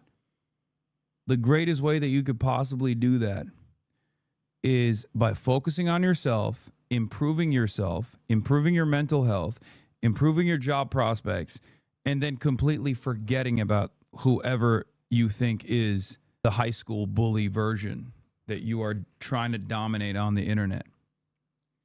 Okay? The greatest revenge is living your best life. That's it. All right, let's continue with this. Trump calls Somalis garbage as ICE plans new targeted operation. Across a zone extending 80 plus miles northwest to the state capital. CNN's Ryan Young is in New Orleans this morning as this is about to unfold. Ryan, what are you learning and what are you hearing there? Good morning, Katie. As you can imagine, people are terrified. They are scared about what this will mean for their life. Look, we're in one of the Rainbow 09, thank you for the 20 tier 1 gifted subs. Thank you for supporting the Piker Broadcasting Service. Like, oh my God, this might be clip of the year. Clip of the year. I think this could be it. No, I think this is the clip of the year, chat. Is so based. God damn it, dude. You're such a fucking loser. Oh my God. Oh my God. This might be clip of the year, chat. Yeah. Yeah. It's based. Yeah. Take a shower. Take a fucking shower. Go outside. See the fucking daylight for once in your goddamn life. Oh my Lord. Pick up a weight. Lift some weights. Stop drinking Dr. Pepper. And I say this as someone who loves drinking Dr. Pepper. Go outside. Enjoy life. Why do these people do this? Yeah, he says that while this happened to Emaru. That's the other side of it. Yeah. He'll do fucking 8 hours talking about how it's fucked up that this, weird stalker ass people show up and harass Emaru. But then he fucking masturbates with his stupid ass incel ass audience when it happens to someone he doesn't like. It's called hypocrisy. Okay? I know a lot of people love talking about hypocrisy. That's hypocrisy. This is precisely what I was talking about when I said these guys literally egg on their fan bases so that they can get one socially maladjusted loser from their fucking fan bases to finally take the step and go outside in person. And then they egg that shit on. Back in the day, swatting, for example, or this kind of behavior was frowned upon in the entire community. People would never actually highlight it or promote it. That time is gone now, okay? Is no holds fucking barred. It's so crazy. Yeah. Yeah, based. Next time you should have a gun. Yeah. Also, that unwashed pussy has been running away from having a fucking conversation with me for the past 2 years almost at this point. So think about that. Think about how fucking cowardly you have to be that you have to sit around in your little hug box and talk about how shit I am and how dangerous I am and how the government should actually take action against me. And then celebrate when finally someone comes up to me in public, even though you're scared shitless to fucking go outside on your own, and celebrate that sort of thing. But you can't even fucking deal with me in person. It's just stanky ass cowards. All of them. Fucking losers, man. Hassan compares his sniper being to sexually assaulted. That's not what you mean. I can already tell this line of attack. Yeah, I know. But it's still hypocritical. This is what I mean when I say there are content creators who fucking egg this shit on, right? There are content creators who egg this shit on. That was not like a horrible situation at all. Partially because I'm a big boy, I can handle myself, and I think I handled it fairly well. So much so that they had to literally mute a part of the fucking reaction where I was like, "Hey man, have a good day," and we just moved on, right?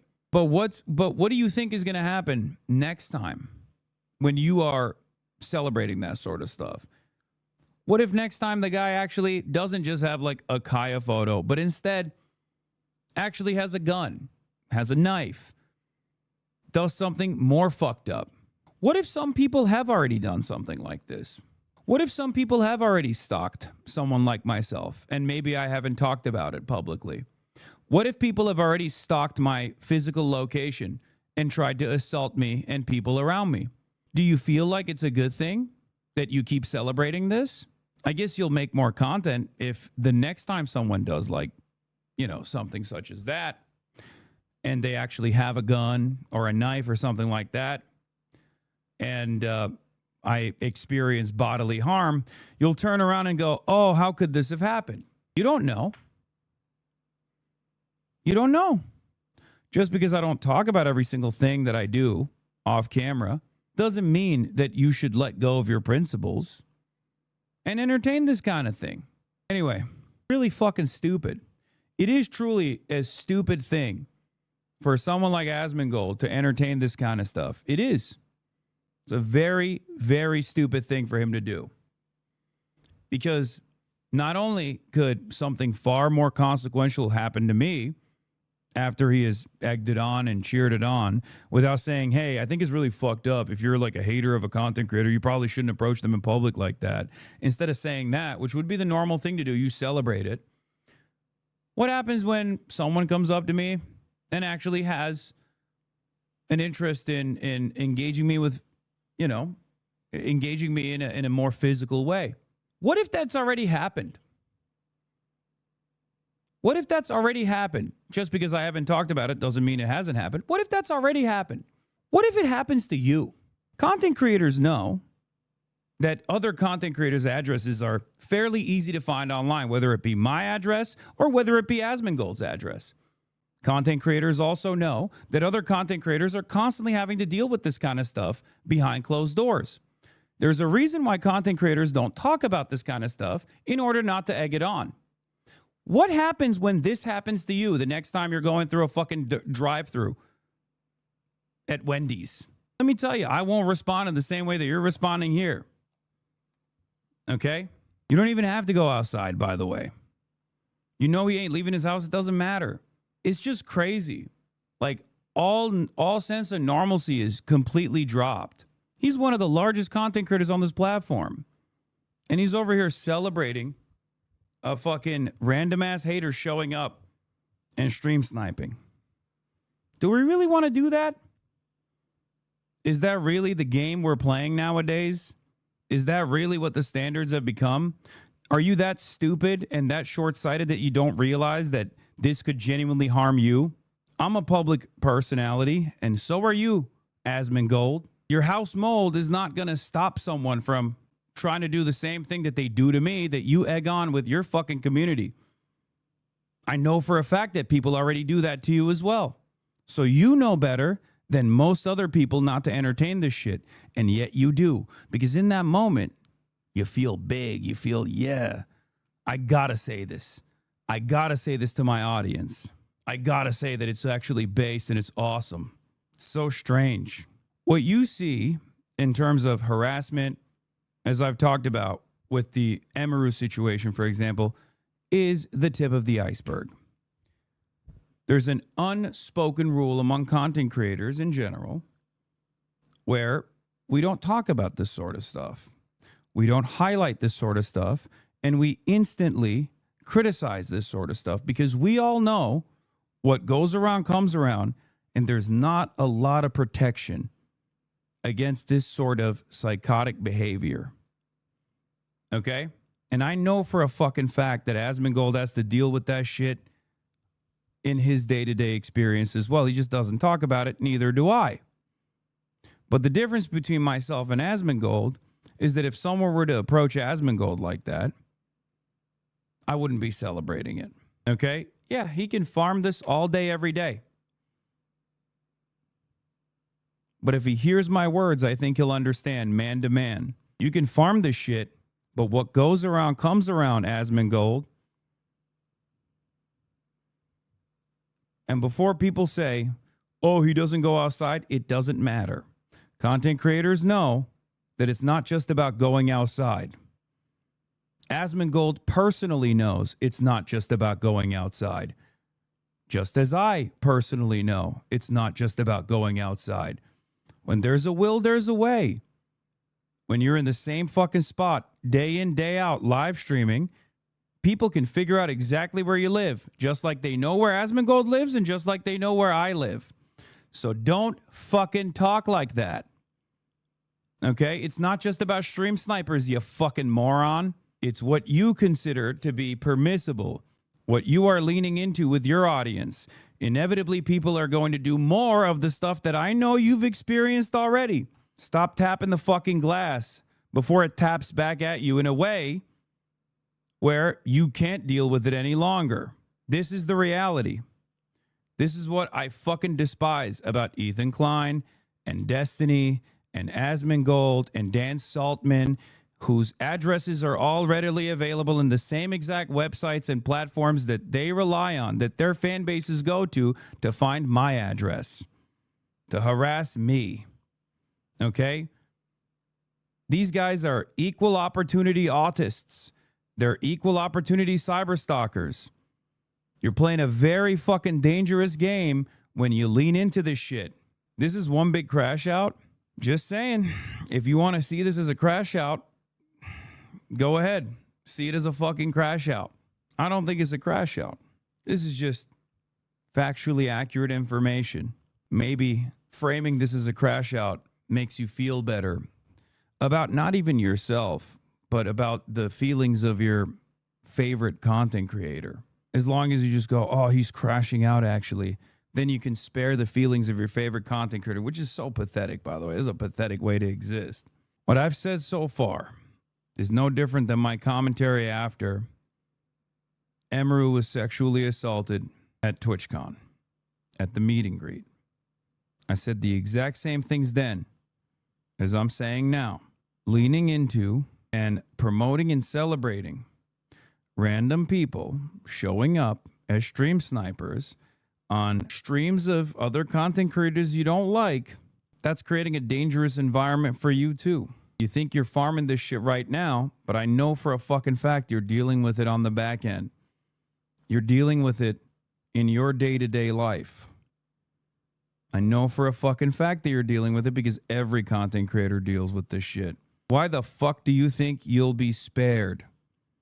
It's incredibly, incredibly short-sighted that you think you can make one fucking YouTube video off of this and then it won't come back around to you, especially when it already has come back around to you. This is not a crash out. It's more so a warning. He's going to blame you, FYI, for what? For saying that you shouldn't fucking turn around and lean into people, random people showing up on people's streams? Really? It's going to take time away from his 18th video about how I'm a fucking dangerous, radical terrorist, anti-Semite. I know what you mean with egging this on. Clip of the year, Patriot. So what message does this send? The next guy has to do something bigger to get a similar reaction from his favorite streamer or Discord com. Exactly. That's it. That's what it is. And I know he knows that. Okay? Gonna spit it in my honest opinion. I know. But I hope he'll understand what I'm saying here. When you incentivize your audience to go after people in the physical world that you don't personally like, eventually that's going to turn on you, okay? And that's not a good time for anybody, okay? In any case, I'm sure he'll turn around after literally celebrating someone showing up and being like, oh, I thought it was just like a meme. I think so. I think it's a meme. I think it's ultimately harmless at this stage, right? But when you got fucking freaks like Roach Man being like, yeah, this is the clip of the year, you're telling your audience that they need to do more of it, okay? You're telling your audience to fucking stalk my ass in the real world. That's not healthy. That's not healthy for me at all, and that's not healthy for you either, okay? It's ridiculous. You're telling your audience that, you know, this is what they got to do to get fucking... You're telling your parasocial fans that they got to do stuff like this to get your attention, that you'll highlight them, that you'll give them praise. What are you doing? What are you fucking doing? This time it was fine. How do we know next time is going to be fine? How do we know that the previous instances that maybe weren't on camera were less fine than this one? There was a time and place when that kind of celebration would have been immediately banned, okay? Like, I cannot believe it. I'm one of the biggest content creators on the platform. Asmongold's one of the biggest content creators on the platform. A stream sniper shows up. Asmongold celebrates it. 4 years ago, Twitch would have instantly banned Asmongold. Like, no questions. Anyone who does shit like that, they would get banned. If I did that, I would get banned. Okay? Straight up. It's gone. We don't live in that world anymore. It's crazy. He's doing damage control on a stream so hard right now. Good. I think he should tell his audience not to do that. Personal safety. I would not react to stream sniping clips of him because of that. Because I know that, like, I know what it's like to deal with stuff like this, right? And so, like, if he doesn't want me to, I would not do it, if you want me to be honest, right? Because I know how problematic it is. But, like, I really don't think this is over the line. I don't think it's over the line at all. It's just a funny guy just, you know, just taking a piss, right? It's not a big deal. So I don't know if he's upset about that or not. I have no fucking idea, but yeah, who gives a fuck? It's just a meme. Yeah. I mean, it doesn't look like it's being, it doesn't look like it's done with like malicious or aggressive intent. So yeah, and that's what I would say. Well, yeah. Seen a recent tweet of him reply to Dexterdo's fan account about Rakai's ban. He's doubling down? No, he's not doubling down. He's backing down. It was a mistake, basically. Yeah, I did see that. Absolutely. Come on, dog. He literally printed out a photo. Like, the level of effort that person put into it, he could have put into something much worse. Okay? That's not normal behavior. That's not normal behavior at all. Oh, it's just a meme. Let's move on to another drama thing. You said that to fucking 36,000 people, by the way. Clip of the year. That shit's going to go on your YouTube page, get 1 million views. That shit's going to go on fucking Twitter already. He always does this cop-out. If Hassan wants me to stop talking about something, you should message me and I will stop. Maybe use your common sense. It's fucking ridiculous, man. Think critically. The only reason why I know about what he said is because he literally said it on, and it made its way to Twitter already. What will it fucking take? What will it fucking take? Also, it's not a surprise to me that every right-wing account posted it. Every single one. The clip of the year has been up on his YouTube for 2 hours already. Are you fucking serious? He's like, oh, I didn't realize it. I didn't realize it. There is no way, dude. There's no way that shit's already on his fucking YouTube. No. Yes, 20 minutes after. This, I think, might be the clip. Motherfucker has never been speechless in all his life. Yeah, dumbass. I wasn't speechless here either. 3.5 thousand likes. Brother, it's muted. Think critically. I responded to the person. I said, nice to meet you. He responded back. They edited the clip. These people are so stupid. 120,000 views in 2 hours, Asmon. And it's the edited clip, too. It's not even me just going like, it's not even me going like, hey, nice to meet you, man. Not only is it, what do you say? What do you say? What do you say to this? It wasn't enough that some dude pulled up, but they had to literally edit it as though he like got one on me and I was like devastated by it or some shit. Like they fucking muted it. Hey, free Kaya. Free Kaya. And then they start playing music. Wait, just wait. Jesus, I'll tell you what, the power of... Why would anybody do that? Why would you go to this length? Why would you go to this extent to literally mute the fucking VOD? This happened 3 hours ago. Okay? This happened 3 hours ago. Guy shows up. It's fine. It's not like a big fucking deal at all. They straight up edit the fucking VOD to make it seem like I was like, oh my God, I don't know what to do here. And then it's already on Asmongold. It's on fucking Ethan Klein's. It's on Ethan Klein's Instagram. It's on fucking Tim Pool posts about it. Keith Richards or whatever, like the not Keith Richards, I don't know. The fucking entire right-wing orbit posts about it instantly. And it's all the same edited clip. It is so incredibly coordinated. How do people not realize that this is like just straightforward slop? And also, when you lean into this, and the same goes for Tim Pool, who fucking complains about getting swatted all the time. Every single fucking right-wing account was like, oh, this was so awesome. Hey, dumbass, you go outside too. What do you think they're gonna do or say to you when you go outside? You got a lot more haters than I do, motherfucker. I don't give a shit about going outside. I'll go outside every goddamn day. You are terrified of going outside. You got more haters than I do. Why the fuck do you think you can just lean into this shit on the internet? Someone took Tim Pool's beanie and he fucking talked about it as though it was an assassination for years on end. Guy fucking stalks me with malicious intent. It's not that big of a deal at the end of the day because, you know, I'm going to diffuse that situation because most people are not going to behave too crazy in the normal world, right? But like, there's a lot of effort that he put into this. Do you not think that this is not normal behavior? Do you think that this is behavior that should be celebrated? Are you that fucking stupid? Again, I mean, you're just, when it happens to a content creator you like, you go, oh my God, how could this have happened? It's so devastating. We really need to stop allowing shit like this to happen. When it happens to a content creator you don't like, you go, oh hell yeah, he deserved it. It was fucking awesome. I love these memes. Not realizing that when you actually normalize that sort of behavior for content creators you don't like, it's gonna happen to a content creator you do like as well. Okay? That's it. Well, it kind of backfired because looking at the picture, it just looks kind of dope. You should just lean into it and make it your PFP. These people are so weird. Yeah, I know. It's not what this guy did that's the problem. You understand that, right? Like the intent behind it is the major issue. The effort put into it is the problem. Okay? Yeah, whatever. He fucking pulled up with a photo of Kaya being electrocuted. It's a funny meme. I don't give a shit about that. Do you not understand?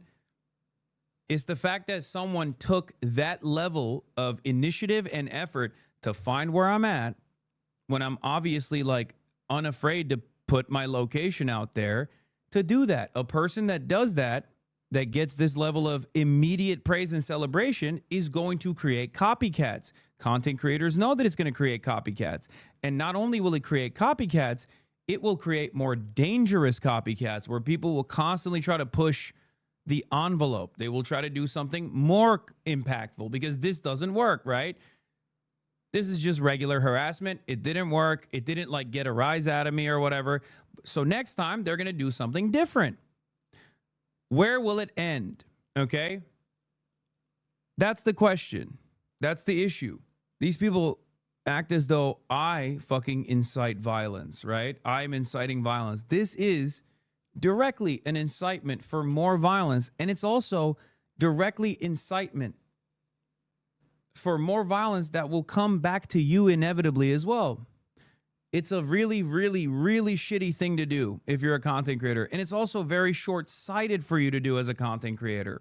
That's it. Yeah, Destiny encourages audience to fucking stalk me in the past. It's happened before. That didn't stop me. I still go outside.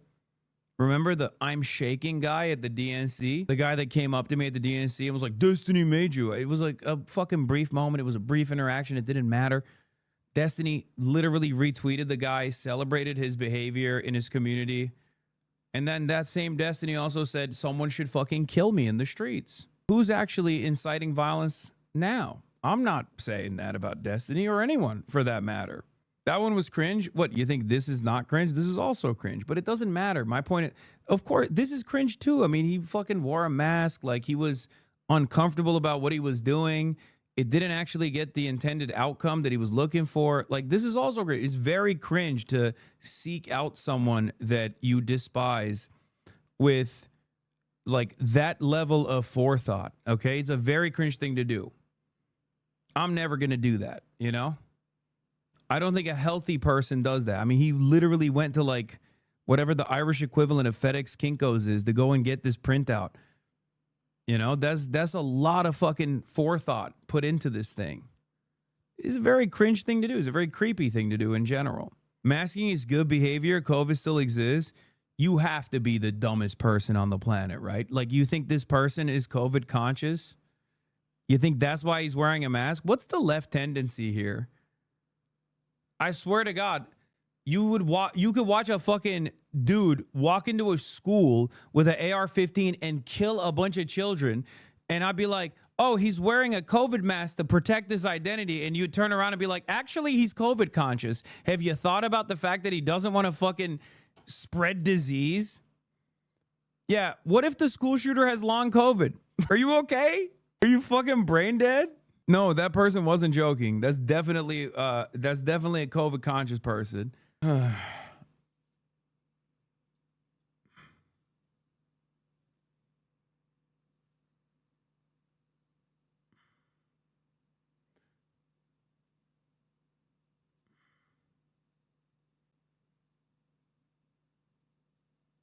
Yeah, maybe he's immunocompromised. Check your fucking privilege. Yeah, he probably is. My bad. My fucking bad, chatter. Yeah, ICE is also masking up because they're COVID conscious. That's why they're putting masks on. You fucking nailed it. Anyway, I think I got my point across. I hope it was able to reach the intended audience. Be more fucking careful with the way that you're promoting shit. And this is not just a message for Asmongold. It's for Tim Pool. It's for all these fucking right-wing losers that are jerking off to this kind of shit, not realizing that I'm not afraid to go outside. If I die, I fucking die. You are afraid to go outside, you fucking pussy. You're afraid to go outside because you're worried about something like that happening to you, but then you fucking sit on the internet and celebrate that shit, and then you complain about getting swatted all the fucking time. Suck my dick, okay? You are leaning into it. You are normalizing it. That's it. David's that's outside toward the tourist city center. One of the reasons why we want to show you this is the impact is already being felt. This taqueria up here decided to close its doors because not only they're scared for their customers. Yeah, they spent the last 3 months complaining about Charlie Kirk too. They're scared that for their workers as well. And you see signs like this one.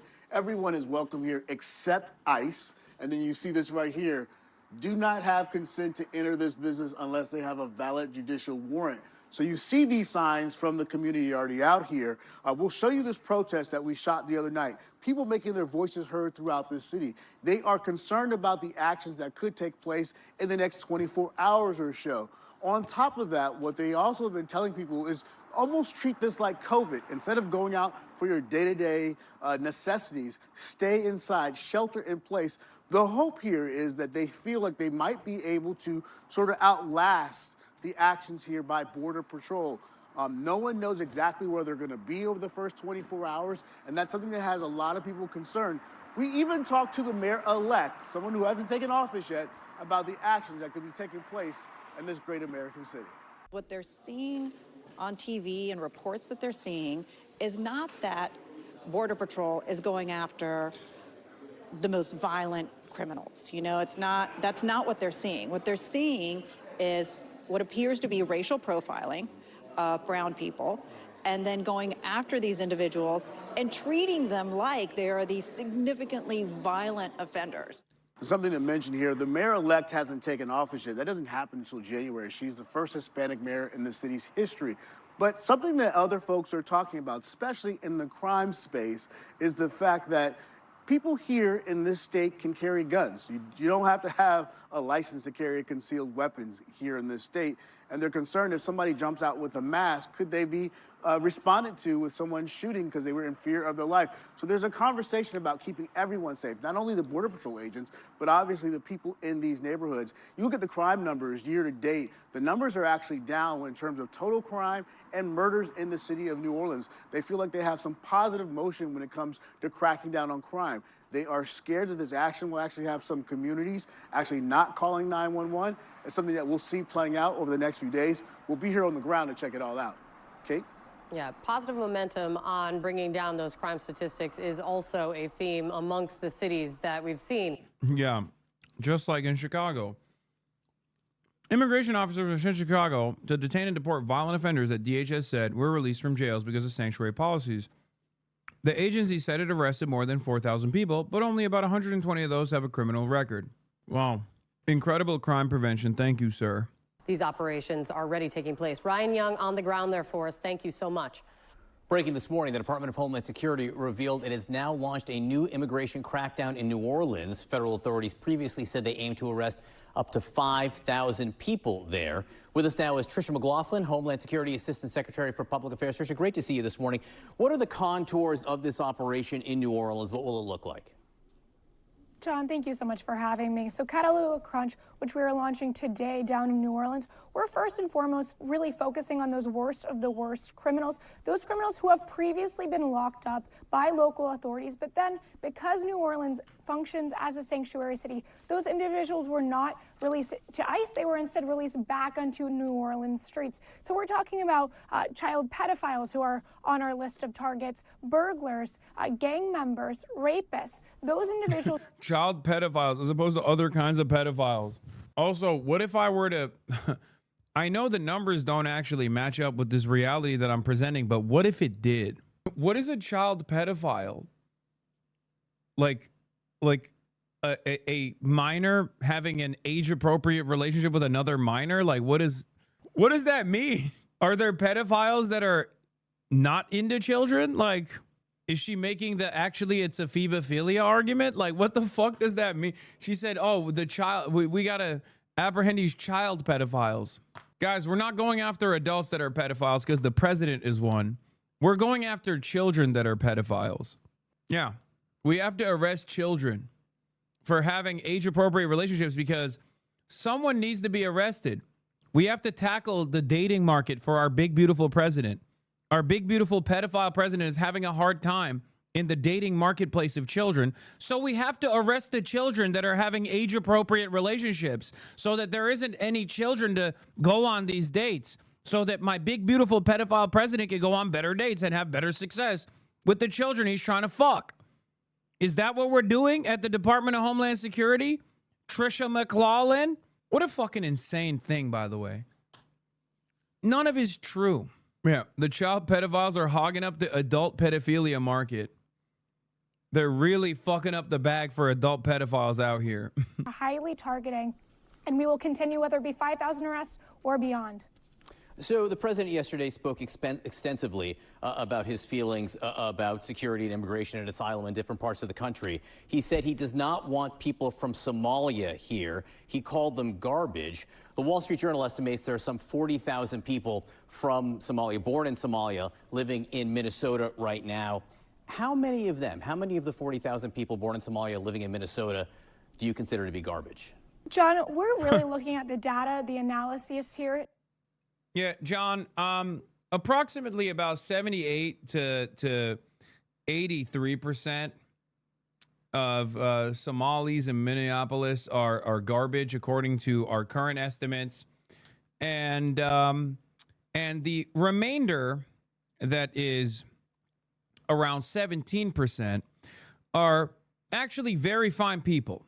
That's right. And we're trying to get those numbers down to the best of our ability. Our analysis has shown that, you know, we gotta deal with the 83% garbage people that are parasitic forces that are actually both simultaneously controlling the international banking system. That's right. The Somalis are doing that, while also they're lazy and taking advantage of the welfare programs that exist. And see, they control Hollywood as well, these Somalis. And what we have to do for these Somalis is we have to deal with them, these parasitic Somalis. Because at the end of the day, John, we must secure a meaningful existence for the future of our white children.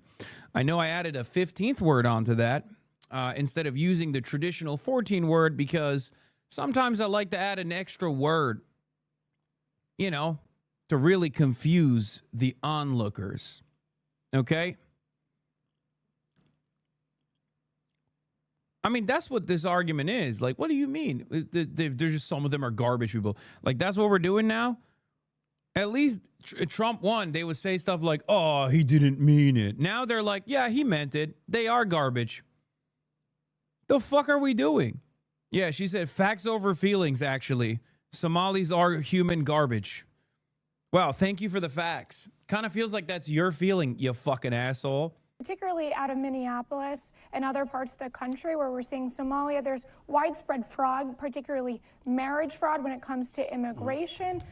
We're looking at criminality here. Homeland Security has very reliable data here and analysis that we can go after these individuals and make sure that they're not a public charge on our communities, and they're also not a public threat to the American people. My question is, all of them? The president says he doesn't want them here. He called them garbage. Do you consider that to be all of the 40,000 people born in Somalia now living in Minnesota? John, this is not about politics. This is about public safety. We saw what just happened last week with the terrorist attack against us here in our nation's capital, where one of our great heroes, Sarah Beckstrom, was killed. That's what the precipice of this was. That's why we have to get back to base camp and make sure we are prioritizing the American people's safety. It cannot be overstated the position the Biden administration put us in when it came to vetting, letting some of these individuals under these parole programs where there was little to no vetting, no biometric data, no criminal background history, no cyber, no financial crime history. They were really relying on people to vouch for these individuals and say they should be in the country. When it comes to asylum claims as well. The marriage fraud thing is horseshit. Is a conspiracy theory about Ilhan Omar and her family. The right keeps trying to push. I know. It's I guess they moved on from just saying Ilhan Omar is doing it to like every Somali person is doing it now. Yeah. So Trump hates all Somalis because like 40 dudes engaged in a fraud scheme, but he commutes the sentence of a zillionaire who defrauded thousands of people, kind of like him murdering random sailors while pardoning drug traffickers. Yeah. Commutation Trump issued to David Gentile wipes away all further fines and restitution. Gentile had been sentenced to 7 years for his role. Dude, I swear to God, he's doing a bit column A, bit column B. Where on the one hand, he's like all Somalis are doing fraud. And then the next day or the same day, he's like, actually, here's a white fraudster that I'm going to pardon. One day, he's like, Maduro is a narco trafficker. No evidence whatsoever for this, by the way. The next day, he's like, but this Honduran president who actually went to prison for literally shipping in 400 tons of cocaine to the United States of America, that guy we're pardoning. Art of the deal. He's doing Full Metal Alchemy. You know, there's a delicate balance that must be struck. If you are going to blame an entire group of people for engaging in fraud, what you must do is find one of the most high profile white fraudsters you can and instantly pardon them, just so people really understand what you're trying to do here. You're basically trying to say, I don't give a fuck about fraud. I just want to use the fraud to cast a shade of doubt on an entire population of people that I just want to remove from the American boundaries. Yeah, I saw how some Somali people are responding. They're mocking Israel and Trump in the White House. Somalis are mocking U.S. racism by joking that Minnesota was promised to them 3,000 years ago. Except the problem here is some white guy's going to see this and fucking lose his mind and then do a shooting or some shit. And I'm terrified of that. Booking my flight from Kenya to the motherland soon. Mall of America. Hashtag Minnesota. Can confirm that right-wing accounts are taking it literally. Ugh. Yeah, another classic. My enemies are incapable of making jokes. They are utterly incapable of humor. They are demonstrating utmost sincerity when they make these things that you call jokes. Yeah, oh, that's the other thing. Yeah. Minnesota has a major Somali population, except 90% of them are U.S. citizens, by the way. Like, they're not even, he's just shitting on U.S. citizens who are black and Muslim. Like, that's what this is. He just thinks that it's more appropriate to do so from the context of like, oh, they're immigrants, so they're not actually real Americans. Yeah, they can vote. They do vote.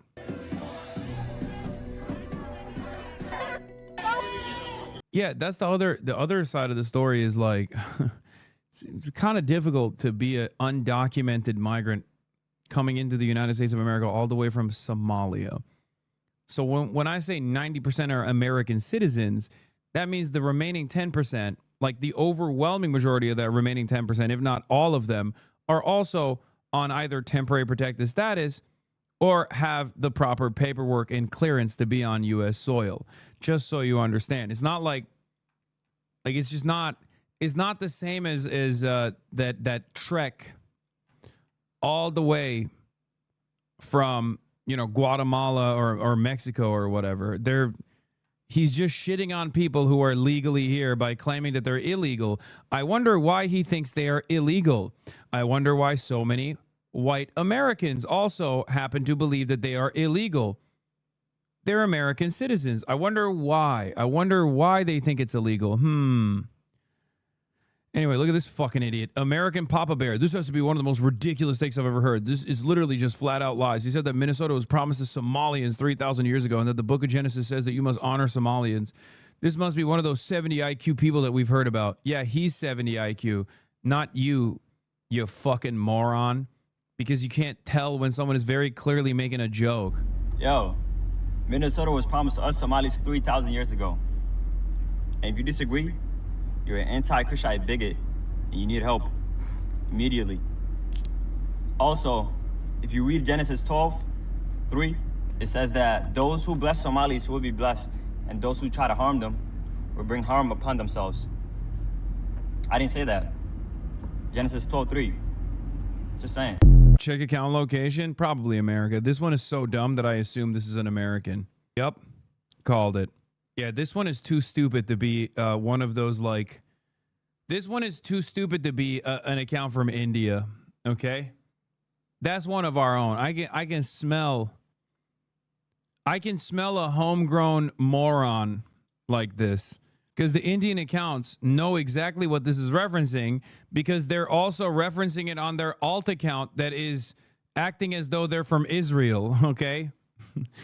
That's how I know. That's how I know this is a homegrown American moron, okay? And not some dude sitting in a fucking bot farm because the dude sitting in a bot farm knows exactly what this talking point is because they're using it all the fucking time to defend Israel on their pro-Israel accounts. Anyway, that's all I got for today. We did 7 hours. I'm so fucking tired. But tomorrow I'm going to be live early from Belfast. Okay, tomorrow I'm going to be live early from Belfast. We're going to have a long day tomorrow. Okay, get ready. Get excited. We're doing a black cab tour. Okay, for those of you who don't know what that is, we're going to be doing a black cab tour in Belfast, which is a very famous. It's like a famous concept from the Troubles for the IRA, and we have a very special tour guide, a very, very special tour guide. Okay, we're going to have a bunch of very special tour guides, but